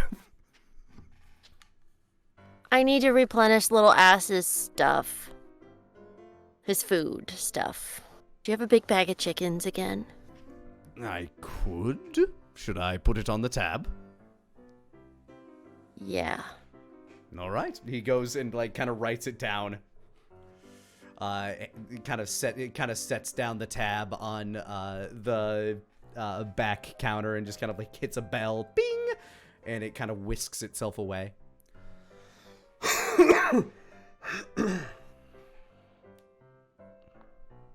Oh.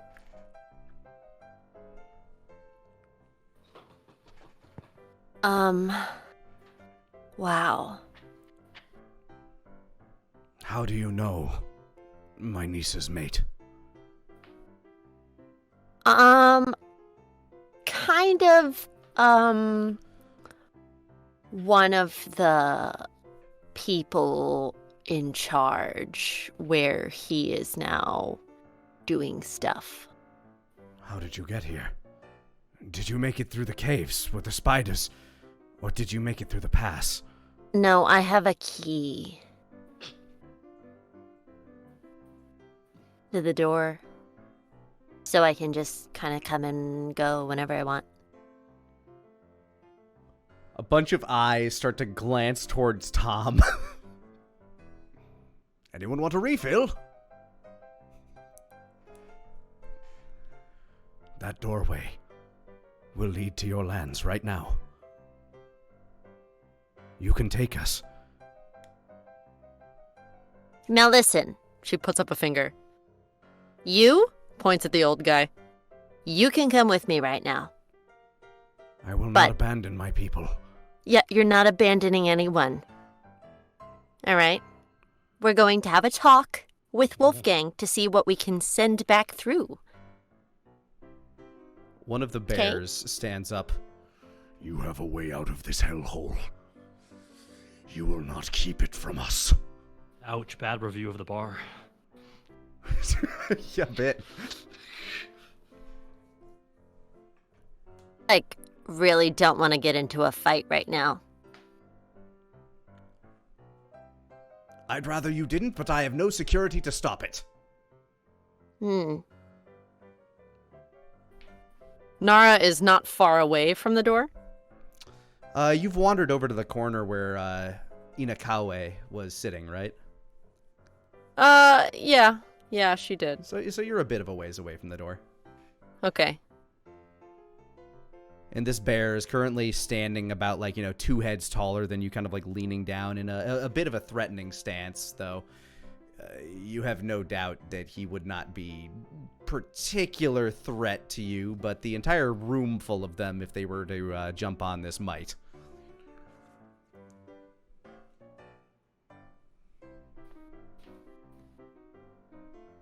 On the other side of that door right now is a different kind of war happening. And if you walk in with no prior planning or discussion, things will go bad very quickly. What dangers are being faced right now? None that I can speak about in public.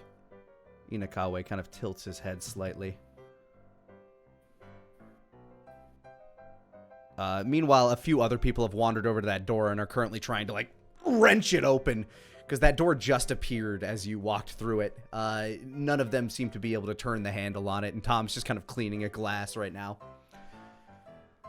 At about this point in time, an invisible servant wanders over with a big clucking bag and starts, like, kind of, like, hands it towards you.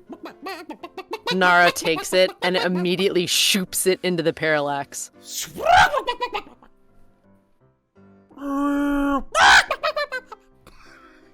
Raining chickens yet again for the baby boy.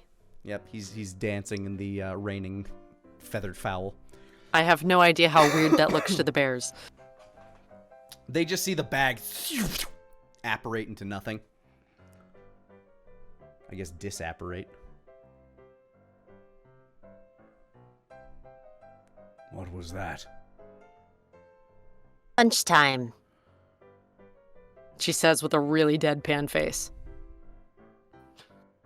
Okay. But he's always hungry, so, you know, gotta keep putting food in there. Inashuna, may I speak with our new guest alone for a while? Yes, father. And the young man sitting to Inakawe's side stands up, and he kind of puts his hand to the chest of the bear that's leaning over you. Back away. And together they kind of like move away and give you and Inakawe some room to sit and chat in private. What dangers is he facing right now?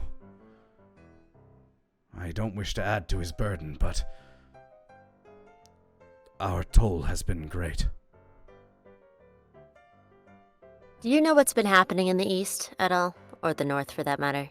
I can't say I do. Things have changed. There are demons in the north. Demons? They have opened trade routes. They are diplomatic. We are still unsure if their true aim is to cohabitate or not. I mean you no disrespect when I say this, but your lands sound a lot safer than mine.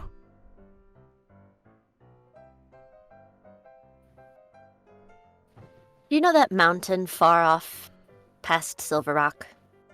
No.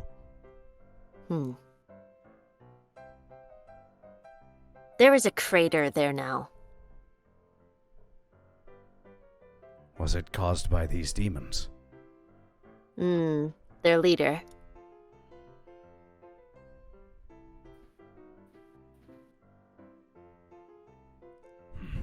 I know about the dragon. I know what it is. I know what it's doing. I know of its cruelty. But there is a delicate situation happening right now that, if handled incorrectly, will lead to the same amount of bloodshed that you have already experienced, and we will not be able to assist you in any way, shape, or form. So, when I say discretion is somewhat mandatory, Wolfgang uses those words all the time, it kind of is, for especially today.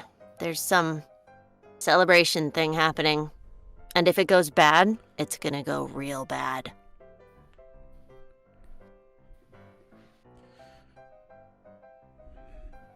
So, I would love to have you all talk and figure things out, and I would love to come and help you kill anything that gets in your way. But I know Wolfgang would be very upset if I added too many more layers of complication to this very complicated day. Does that make sense? Not entirely. I understand that it is complicated, but you must understand our situation is dire. Should the enemy come for us again, I don't know if we would survive another volley. Our morale is low. The scouts we sent to try to get past them to get to the east.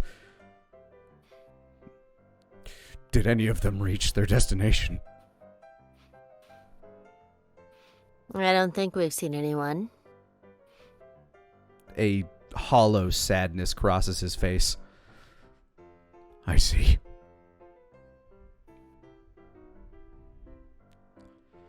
Listen. I can take you with me, but you cannot come looking like you just came out of a battle. There's a celebration thing. People cannot be asking questions. They're not going to ask questions if foreign dignitaries are there, because that's expected. But you all are real beat up, all right? So, all of you need to go soak in that bath and heal yourselves before we go.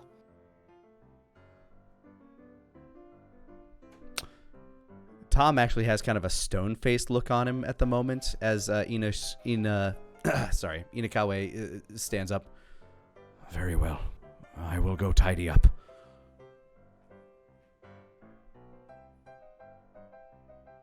Nara's looking at everybody.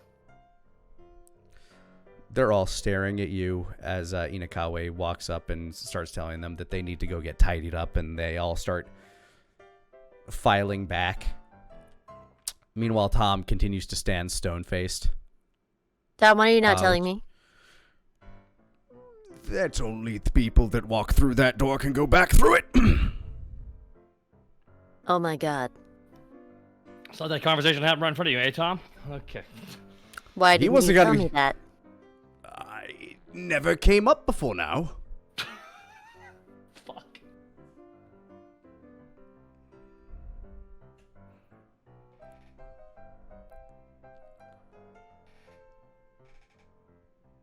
What if, Tom, they were in the parallax? He ponders. There's no The orb, last so I was don't in know there. how. But he came in. Throw him in there with a you. big dinosaur. Yeah. He did come in with you, though. Isn't there some way you could make this work? Why can't you just pop up in, where am I from? Silver Rock? I travel by foot. What? I walk everywhere. Yeah, but the bar moves. In my pocket. Nara Works on all the slacks. ladies. Are you telling me that this is not an option? At present?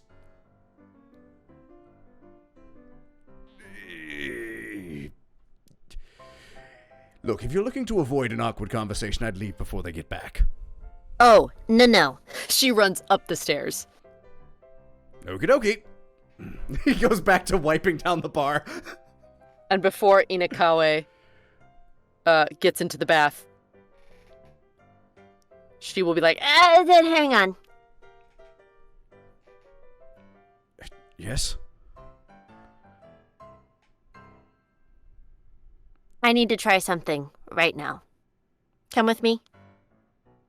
Before any of you get in there, since this is apparently a thing for y'all. There's a muttering amongst the crowd, but Inakawe follows.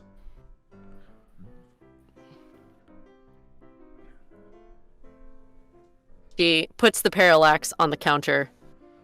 I'm gonna need you to hold my hand real quick. Oh, okay. And he grabs your hand. Swoop into the thing. He and you are now standing in the parallax. The a fine sunny day, and the T-Rex currently running around and chasing a bunch of terrified chickens. Little ass, come here. Stomp, stomp, stomp, stomp. He hears your voice and immediately stops chasing the chickens he's chasing and starts wandering towards you. Inakawe doesn't seem to flinch too much at the sight of the large creature. Magnificent. This is my baby boy. And she starts patting his nose. His mouth is covered in feathers and chicken blood. This is Inakawe.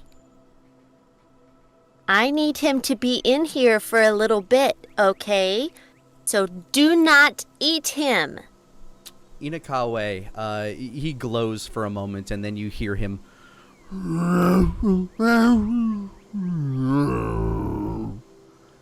as if he is speaking directly with the dinosaur. She looks at him like, what is that? Oh, I thought direct communication would be easier. Wait, how do you do that? Magic of the land. Can I do that?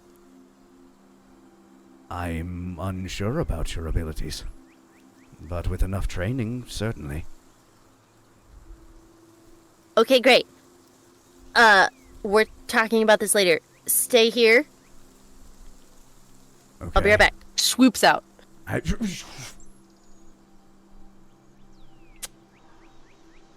All right, Tom. Tom is still standing there. Welcome back. Yeah. We're gonna test this right now. Okay? Right now. Do you think it will work? It will either work or he will turn into jelly. Oh, Tom! It's not something I've tried before, if I'm going to be honest. Either the dimensional forces will crush him into a paste, or he'll be fine.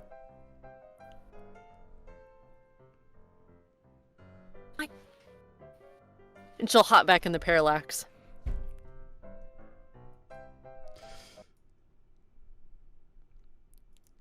Inakawe is currently having a dialogue with little ass. And as he notices you come back, This creature has a great affection for you. Oh, I love him too, my little ass. kind of leans in and nuzzles you with a big headbutt, kind of knocking you back a bit. Doesn't mind at all because that happens all the time. Listen, Inakawe. That door. Apparently, because he waited way too long to tell me, only those who come through it can go back through it. I was going to try and stick you in here and go through, but I just asked Tom and he says you might turn into jelly. His eyes kind of widened at just the thought of that for a moment. Good jelly? I see. I don't know. So, listen, the situation you're in, it's not good. And I know it might seem hard to hear it, but I've seen much, much worse.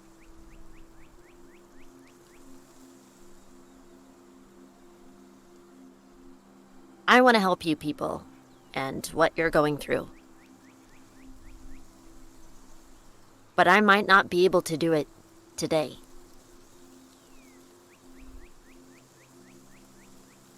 Go ahead and give me a persuasion with advantage.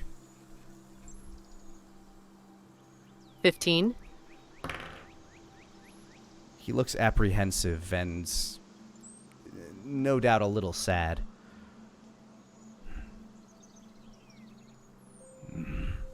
My niece's mate. He's an honorable man. Sadly, Maybe yes. too honorable for his own good. Oh, thank you, yes.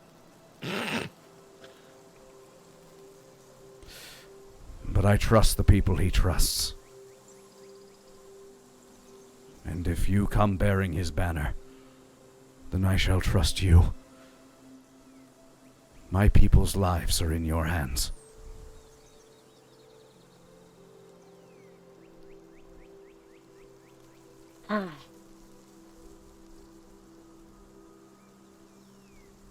Listen, I'll go back through. I will tell Wolfgang what's happening. And if I have anything I can immediately come back and report, I will come back the moment that I can. Okay? He nods. What's your guys' thing with the bath? Some of them are feline in nature and just do not like getting wet. That's it? He shrugs.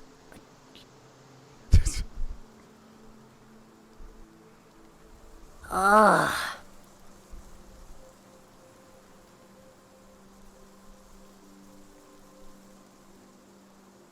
Okay. Well, look, I know a bunch of real powerful wizards, so I'll see if they can poof you all somewhere safer. Is everyone here? Everyone that's here still? Our forces have been scattered, but we are currently trying to track down the families that we sent ahead to flee. Finding where they have taken shelter has been difficult. Right. Okay. I still think you all should heal up, even the ones that hate doing that because water. I'll go back. Talk to Wolfgang. See if we can cook up a game plan. Sound good? About as good as anything has sounded in the past few moons. I love a positive thinker.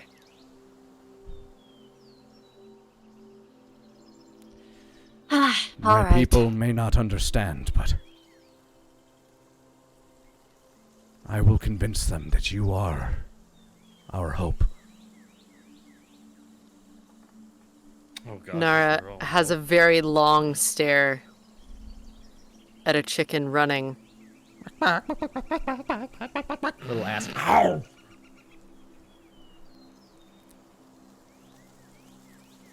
I'll do my best. And we shall do ours. What is your name? I'm Nara. I am Inakawe. You may call me the Red Screech.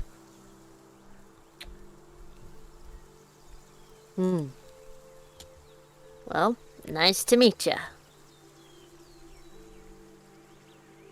It is a pleasure to meet you as well. And please,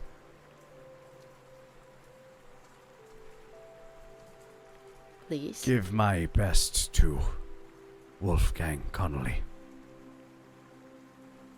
I will. I'm sure he'll be happy to hear from you. And probably mad that I got to say hi first. This little bauble is a very peaceful place.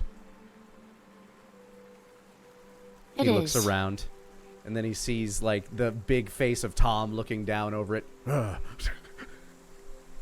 Yeah, that, however, is not as peaceful.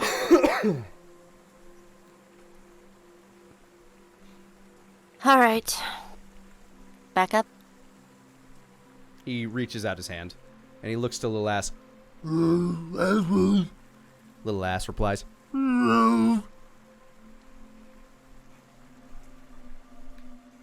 they swoop up. Swoopin'? Swoopin' to Swoopin'. whoopin'.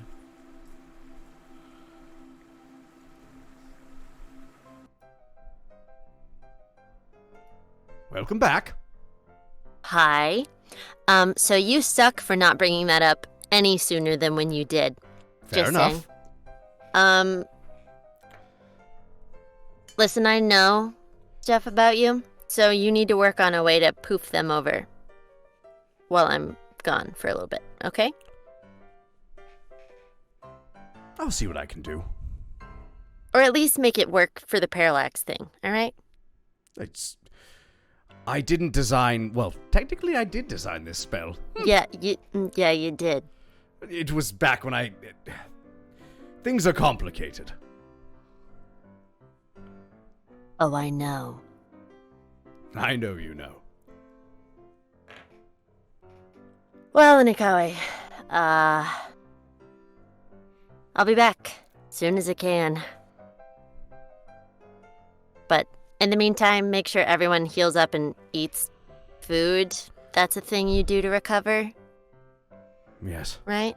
Yeah, May the swiftest wind carry you. thank you. Oh, all right. Be right back. She goes to the door, unlocks, and goes through. You wander through the door. And back to the city streets. Oh, man, that folding of dimension is so strange to think about. Yeah. Is Wolfgang still nearby? No, he is definitely wandered away from where you were. Immediately pulls out Pixie Stick and goes up immediately to scan the streets for his hat. All right, there are a lot of hats on the street, but go ahead and give me a perception check. Wolfgang's got like the most obvious hat. Yes, but 28. he does have a very obvious hat, but he is the lord of the town, therefore his hat is very much in fashion. Oh God. But I know how he walks and It's in fashion. If I fucking say it's in fashion. Oh my God. Ew. A lot of people will try to dress like the highest noble in town, and that's Wolfgang right now. Hats are in, baby. Hats in! Capes in! Wow. But yes, after flying around for a bit, you do manage to catch him by the statue where he and Asmo are just kind of having a quick chat about security and stuff. And Wolfgang's going over some... unswollen. I'm guessing Wolfgang's going over some note cards from a speech that he's going to give when he presents the statue. Can Asmo point at one and roll his eyes? Yes. What? Oh, you're Asmo- taking umbrage with the word momentous? I mean, it is. It's just I've never heard you say that word before. I probably will never say it again after this, but it's a I know, bloody speech. That's what it's for. Why not just say Asmo. bloody? Nara that just Nara sounds bad. lands That in sounds front bad. of you. Nara lands in front of you. She seems to be in a bit of a hurry. She walks up and immediately, like, full on kisses Asmo. Asmo puts his... Asmo, hold on, stop, shocked, and then quickly just puts his arm around and give her a quick, whack, whack. Urf I have to talk to- Urf gives a sexy whistle and goes, Urf! Hi, Appreciate it, but what's up? I like you. Wolfgang, we need to talk right now. Asmo just kind of does a little nod, going with his eyes, going, "Good. You good?" Wolfgang just throws his hands up in the air and tucks his note cards into his pocket. Well, So, do you want to do this out here? We can totally do this out here. oh fuck, this is a... We gonna kiss again, or like what? I mean, after I tell him this really important What? information, yes. Okay. Oh. Is it, like, go into the warded office where no one can hear us thing, or can you just, Yeah, like, probably. Oh, for fuck's sake. Oh, Our yeah, lives are well, a series of meetings in different places. See you later. yeah. Asmo kisses her on the cheek real quick. Alright, That's fine, actually let's Asmo hurry. Now, are you going to go She- all the way to the office, or are you just going to try to find a quiet corner? Any quiet corner, basically. All right. You find a space kind of slightly away from the crowds, just kind of off to the side, kind of in like the cubby of a corner of a courtyard, of a nearby courtyard. And tell me this, Nick. Cantrips we can use kind of forever, right?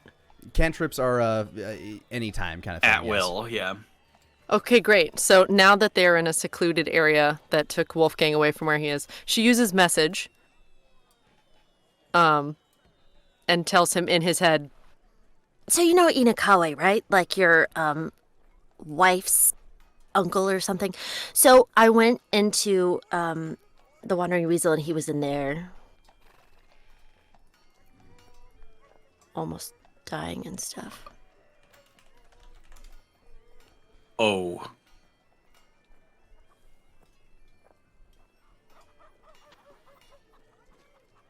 There's like some genocide that's happening and they need your help. Dragon. Oh.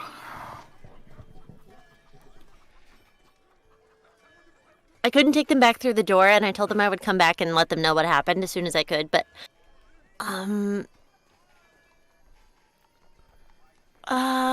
yeah, it's pretty bad. A lot of people are dead. None of their scouts have made it over here to tell us that things are really bad. There's like orcs and they're not getting along, and there's like giants, I think, and Dogood's doing nothing.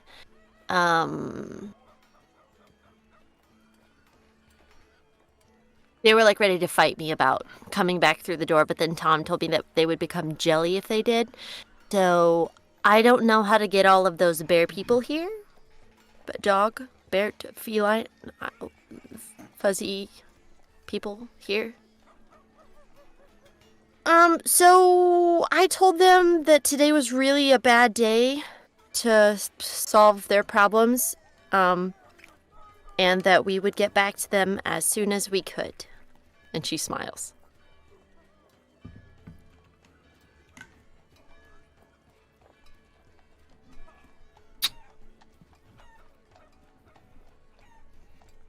Well.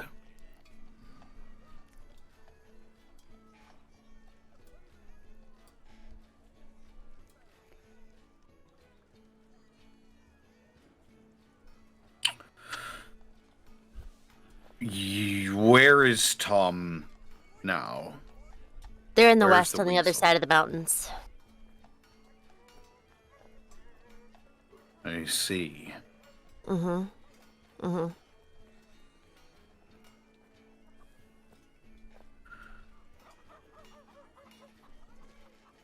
It's sort of like licks one of his teeth.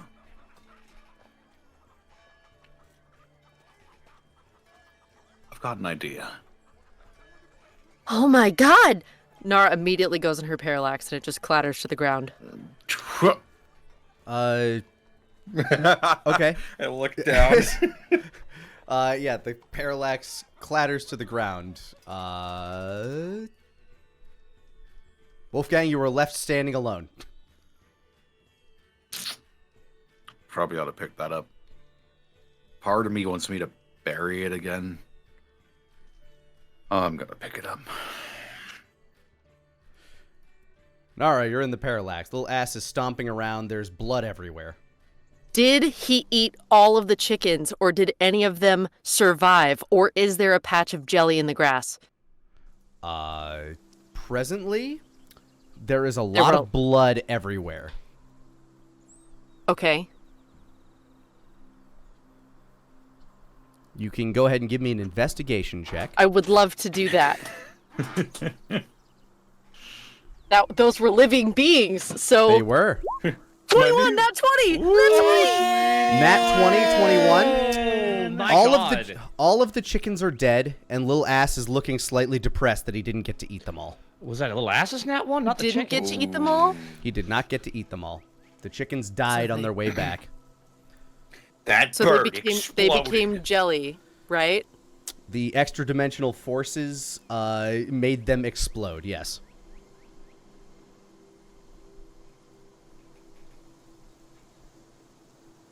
She points up at Lil S. I'm gonna get you more, don't you worry. Whoops, right out. And like that, Wolfgang, as you bend down to pick up the parallax, you get headbutted by Nara as she pops right back out. Oh my, what the fuck? Bloody fucking hell! Wolfgang, were you trying to touch my stuff? I was gonna pick up the thing that you were in. Do you not have any patience? I was coming right back out. It's being tried at this very moment. So the chickens didn't survive. What bloody chickens? My nose bleeding. Did she break his nose? Give me a medical check. Oh my god. 16? It's a little red, but you don't think so. You're probably fine. He like so- holds one side of his nostrils and he a bunch of blood out onto the street. None on his jacket or Fucking- some on his jacket?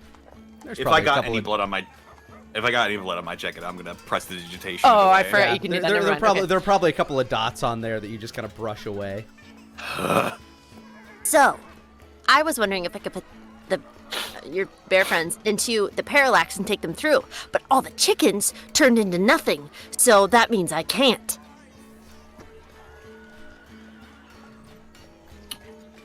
You didn't try, did you, What? to put any of them in the parallax? What? The The bear Well- people. yeah, only one, but he just talked a little ass for a little while. Is he? Did he? Did I- you? Is he dead? I don't know, I left him at the bar. Oh, Did you think I put him in the parallax? yes. I'm not saying that's outside of what I might have done, but I didn't do it this time. Right. Back to my idea. Right. Okay. And he's just like wiping a few tears from the corner of his eyes. Why I are need you to talk to crying? I Demir. thought this was supposed to be a celebration. Yeah, I know. I'm so bloody happy. I need to talk to Denier. Okay. You begin to Put make some your cold way. water compress on that nose, probably. So you begin to make your way over to the Academy for the Arcane. Yeah, I'll begin making my way over. All right, you make your way over there. Denier, at this point, you're kind of in the middle of your tour. Tim seems like very excited by pretty much everything. So you had like a team of mages just come in here and build this place up with you? Wow, this got some like elven design to it. I like the flow, man. Yeah, over my travels, I pick up a little bit here, I pick up a little bit there. I learned a little bit from the elves. I learned quite a bit from your archmage over the course. Learned a little bit out I was west. gonna see the wording around the walls here that they're kind of level based, so you don't go too far and you don't explode if you tend to get a surge of it going through you there. Yeah. Additionally, on top of that, certain members of the staff have knacks of being able to actually sometimes detect surges coming, so we can stop those before they happen. Oh, that's useful to have there, and they're all trained in case something, I mean, even in the north, sometimes somebody will just go cuckoo out of nowhere when the magic hits them the wrong way. Oh yeah. Not only is the staff trained, we also have the wards set up for that kind of thing. I'm a bit of an abjuration specialist myself, so we've got that. We have magic dampening runes on both the inside of the school, and for those that choose it, if they choose to go outside of the school. Additionally, we've even developed ways to determine if a newborn child is of the arcane innate or not, so we can catch that early. So the last thing we have is a 4-year-old going through a magic surge. And Yeah, we got our own ways of doing that up there. What's your method down here exactly? there's a particular test that we're able to perform upon the child on birth. Flickering candles and all that kind of stuff. They do a lot of that up there. You'd be surprised. Kids tend to kind of like lean towards the elements when they're young and just start manipulating them in weird ways. Oh, yeah. Oh, trust me, I have seen some doozies. Like, I have seen kids be able to overpower full-grown adults. For me, it was forest creatures. They loved me. I'd be surrounded by squirrels and birds all the time. They were my friends. I didn't have many other types of friends back then. I can imagine. Yeah. Didn't exactly have a lot of them myself whenever I was growing up. I was the odd kid out. Is it a race thing or? Kinda. I was the only cat in town. I had to do it. Yeah, for me, it was because my dad was discovered to have had the gift, and they burned him alive, so my family were pariahs. My mom and I had to live out in a shack, and she had to hide me because, well, you know, my abilities manifested, and can't have that around there when they want to burn you to death. Yeah, I know of people that had their families their families sacrifice themselves to try to cover up for their children's surges. Yeah. But with a little bit of luck, that is a relative of the past. That is not going to happen anymore. Exactly. Old guard's dead. Dead and gone. So we keep moving forward. And we do our best to instruct and educate the remnants of the old guard. He just kind of nods. Where they can. Yeah. I mean, even an old dog can pick up a trick or two. And those that can't, well... Well, like I said, monsters and tyrants. Exactly. That one right there. At this point, as you're kind of wandering down the stairs, Wolfgang kind of walks in through the front door. Ah, Lord Connolly. Denier, how's the tour going? Oh, wonderful. Showed me all around the place. Love that Dreamatorium. Oh, that place, you can take a good nap in there. And learn something while you're at it. Oh, yeah. I mean, you can't exactly surge whenever you're inside of a dream realm practicing magic, right?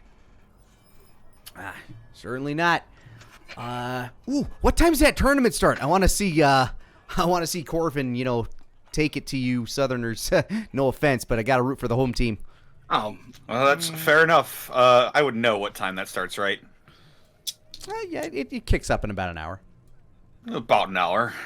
Ooh, I'm going to go grab some snacks and see if I can get myself a seat. All right. Well, hope you enjoyed the tour, and I'll see you there. All right. He starts wandering around. Thanks again for the tour. Of course. My pleasure. Big warm smile as Tim leaves. Denier slowly turns his attention towards Wolfgang, that smile despairing. So, I assume that it's something important given that you're here. I need to borrow you for a second. I need an adult? I am the leader of this town. Right. So, what you need? Well, you'll never guess what Nara told me. Did she take another kid?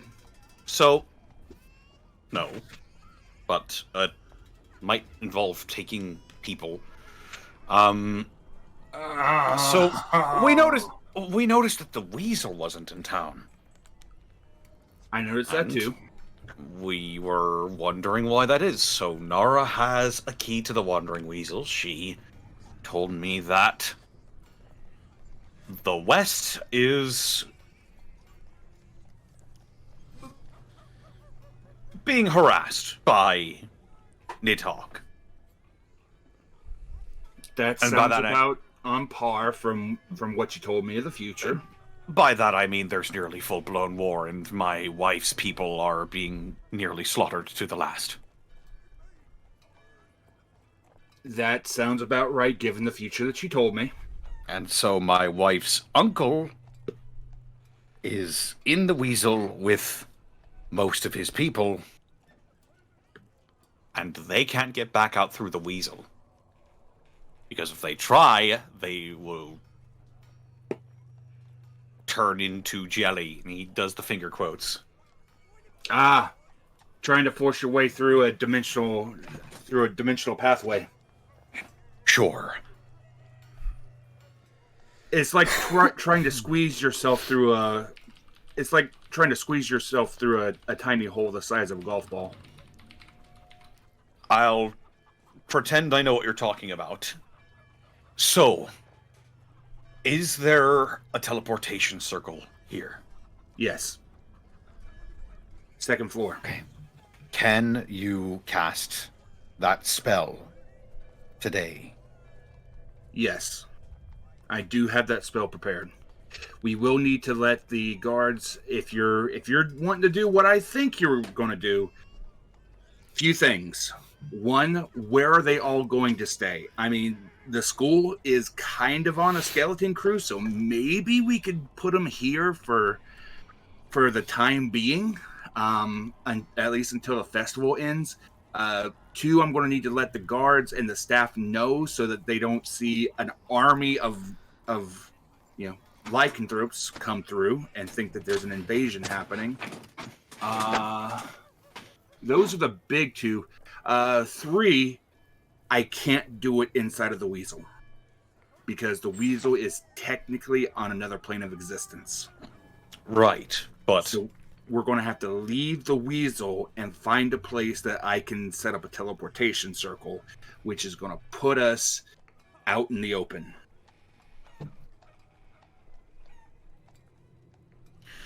How long does it take you to set up one of them circles? Not very long. I am double checking. It will take me 1 minute. And I need a stable place to be able to cast, to be able to write the symbol. I can do it. It's just going to take, it's just going to be risky. Especially if Nidhogg's forces are super active and he spots us, of all people. Might be a reason for him to start moving east. But I know how important family is to you. And the way Nara put it, it didn't seem like they were going to last much longer.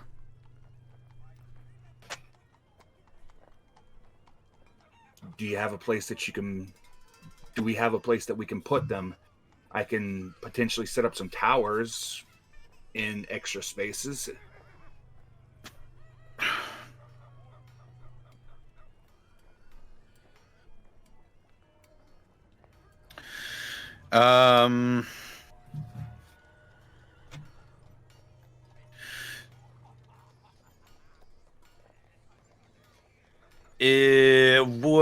What is the status of Wild's Edge right now? Wild's Edge is, for the most part, like 5 years later, it's for the most part been rebuilt. It's turned into much more of a scavenging site, looking for any bits of elven technology that scattered throughout that were scattered throughout that massive explosion. The woods themselves, much more dangerous now that the time mists have scattered.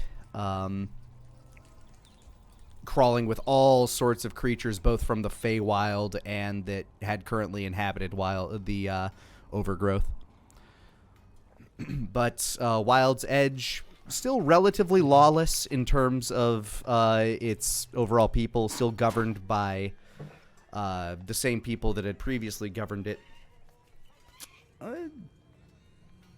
But the lycanthropes of Solitude would probably fit in with some of like the rougher people in Wild's Edge as well. Additionally, Lanny, quick question.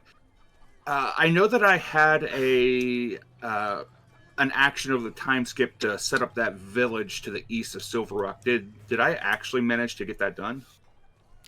Are you talking about the Fey Fleetfoot. folk? Yeah, the Fleetfoot with the Fey folk.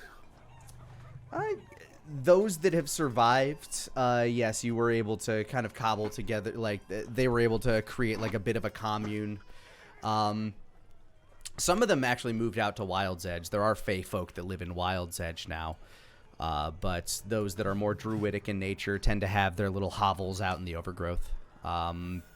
It's not exactly like one specific village, but they do have gathering points. Mm-hmm. Okay. Those communities that survived, anyway. Yeah.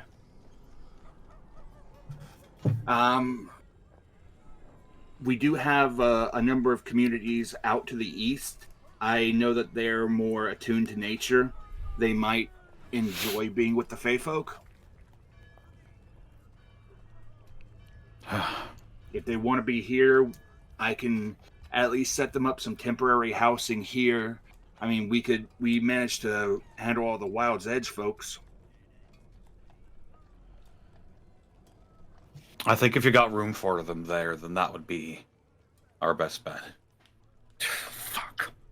Why did this have to happen today?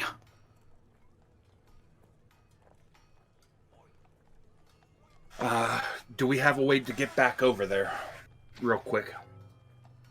My key hasn't been used for the day. Alright. For the month. Oh, for the month.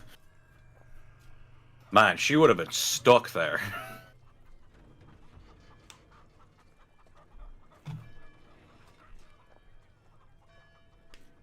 Alright. I just Wolfgang? realized, did Nara follow? Did you? Did you? I would assume she would just trail behind. So you're probably Yeah. just like I'm hoping she's there. You're probably Yeah, you're yeah. probably standing outside the doors, and I will say there is one bit of information that you hadn't given them that is kind of pertinent to the whole teleporting them all back thing. I will not say what that is.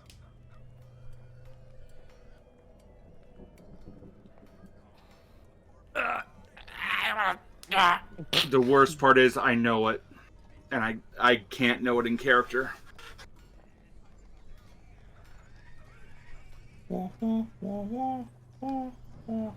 Huh. So, wait. Tell me the plan again. I kind of tuned out. You're gonna transport them somehow, some way to some safe place. Alright. I use Wolfgang's key. I go over there, meet up with them. I take everybody, bring them outside, find a sturdy place. I draw a teleportation circle, make sure that everybody's ready. As soon as the teleportation circle is up, everybody runs in. I run in, circle closes. They're gone from the location.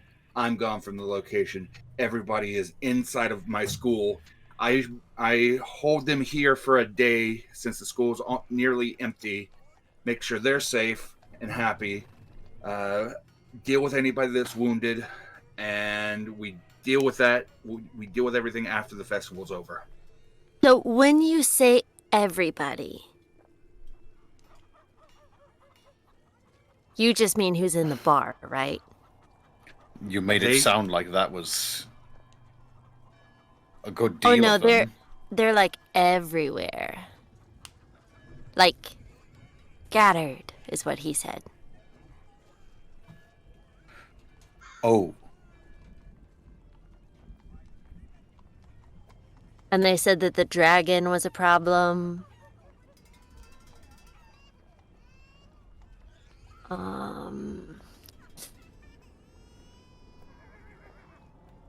Yeah. Depending on how long Tom is there and how long he intends to stay there, that will open up our window, because we don't have a teleportation circle over there, and I use my only scroll of teleportation, and I'm not strong enough to be able to teleport. Do we know anyone who is? That would conveniently be in town today? The big thing is somebody that's strong enough that's been over there. Teleporting to some place that you've never seen before or have only glimpsed is very dangerous.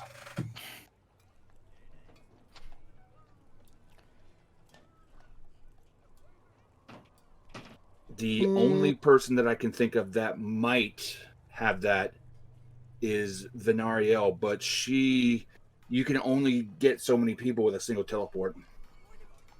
With a teleportation circle, you can get as many people that are there that can get into that circle within 6 seconds. Right. He did say that not gonna leave my people thing.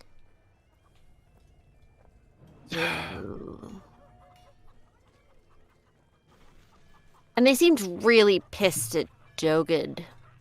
Like, really upset, because I guess he's doing nothing. Wolfgang, I have an idea. I'm listening. I could go into the dream realm, go into Red Screech's dreams, and find out more about everything that's going on, and gather more intelligence.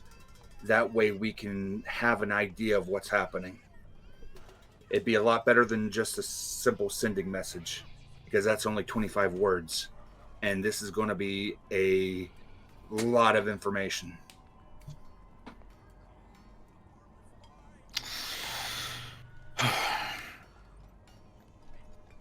Jogad to do something about it? Isn't this his problem? Technically, it is his problem, but he's not doing anything. And this is my wife's people we're talking about, so... Well, I'm not couldn't you just ask, gonna like, abandon them. super nice? Or something? Or give him something he wants?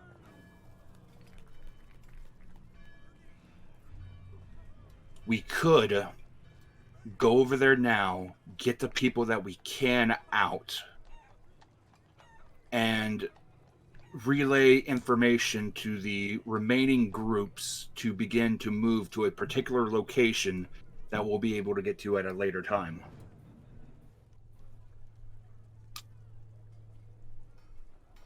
Though, and I don't know that they know where everyone is. I guess they sent off the families ahead of them to make it through the mountains or something, but I think they're all dead. Yeah, going under the mountains is not fucking fun. That's how I went whenever I crossed the mountains, and the only reason I made it through is because Lush was by my side. Is there anything else you can tell me, Nara? Anything about their situation that might be pertinent?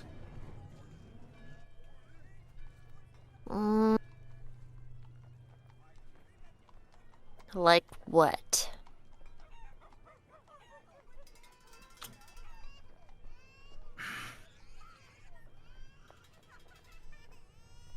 Junior, wait, I'll take a nap. You can relive it or something. Daenerys shakes his head. Oh, man. Daenerys reaches out and grabs his ears and gives him a couple tugs. I can't cast Dream on you. Oh, right. Let's see. The bears, they're scattered. They don't like taking baths. They're the giants, and the Getting the orcs main don't points want to down. help. The orcs were a problem. Dragons were a problem. What? The dragons are blocking them off from going through the caldera. Yeah.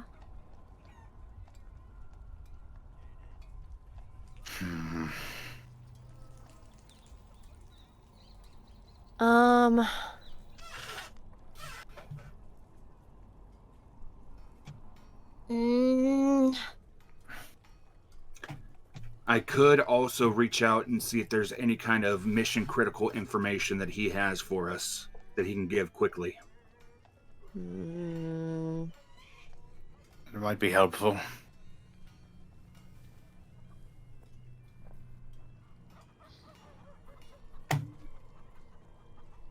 I'm going to go ahead and cast Sending to the Red Screech. What will you say?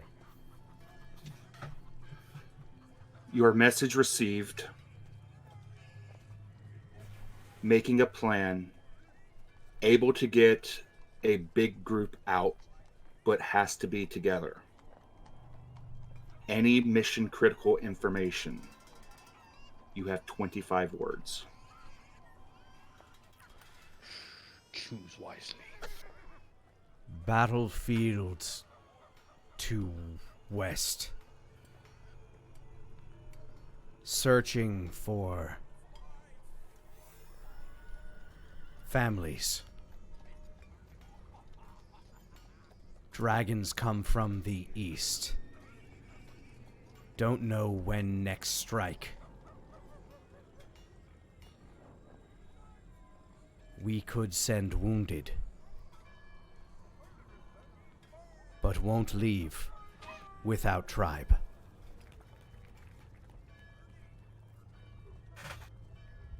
Denier relays the information.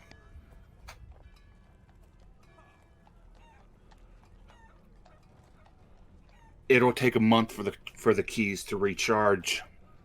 What? So if we don't get, It takes a month for this to recharge? One full lunar cycle, yes. Why did no one tell me that? I wouldn't have remembered anyway. Keep talking. so we can go in and we can get one group of them out. We can at least get the wounded out, but he's not leaving without his tribe. There's battlefields to the west. The dragons are coming from the east. I assume that Nidhogg is really pushing down on him.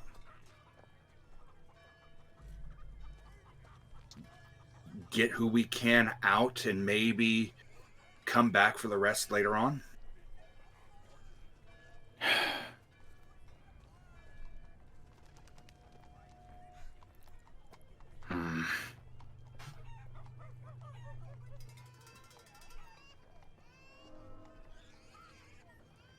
That may be our best bet.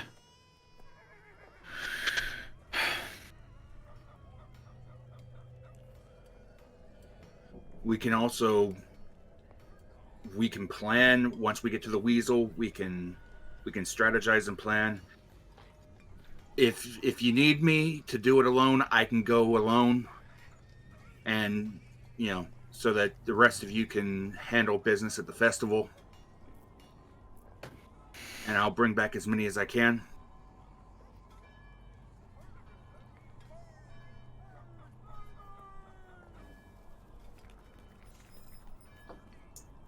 Wolfgang's just sort of like running a hand across his temple.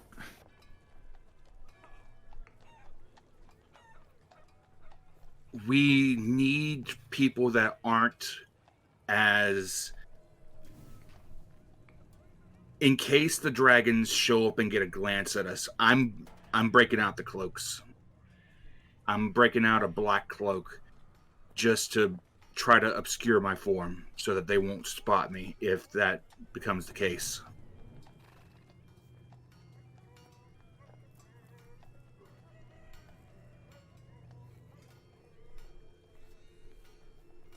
All right.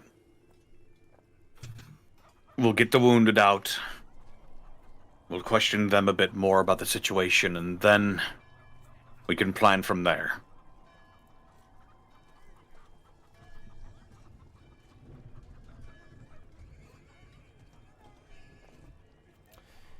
In the distance, you begin to hear the gathering bell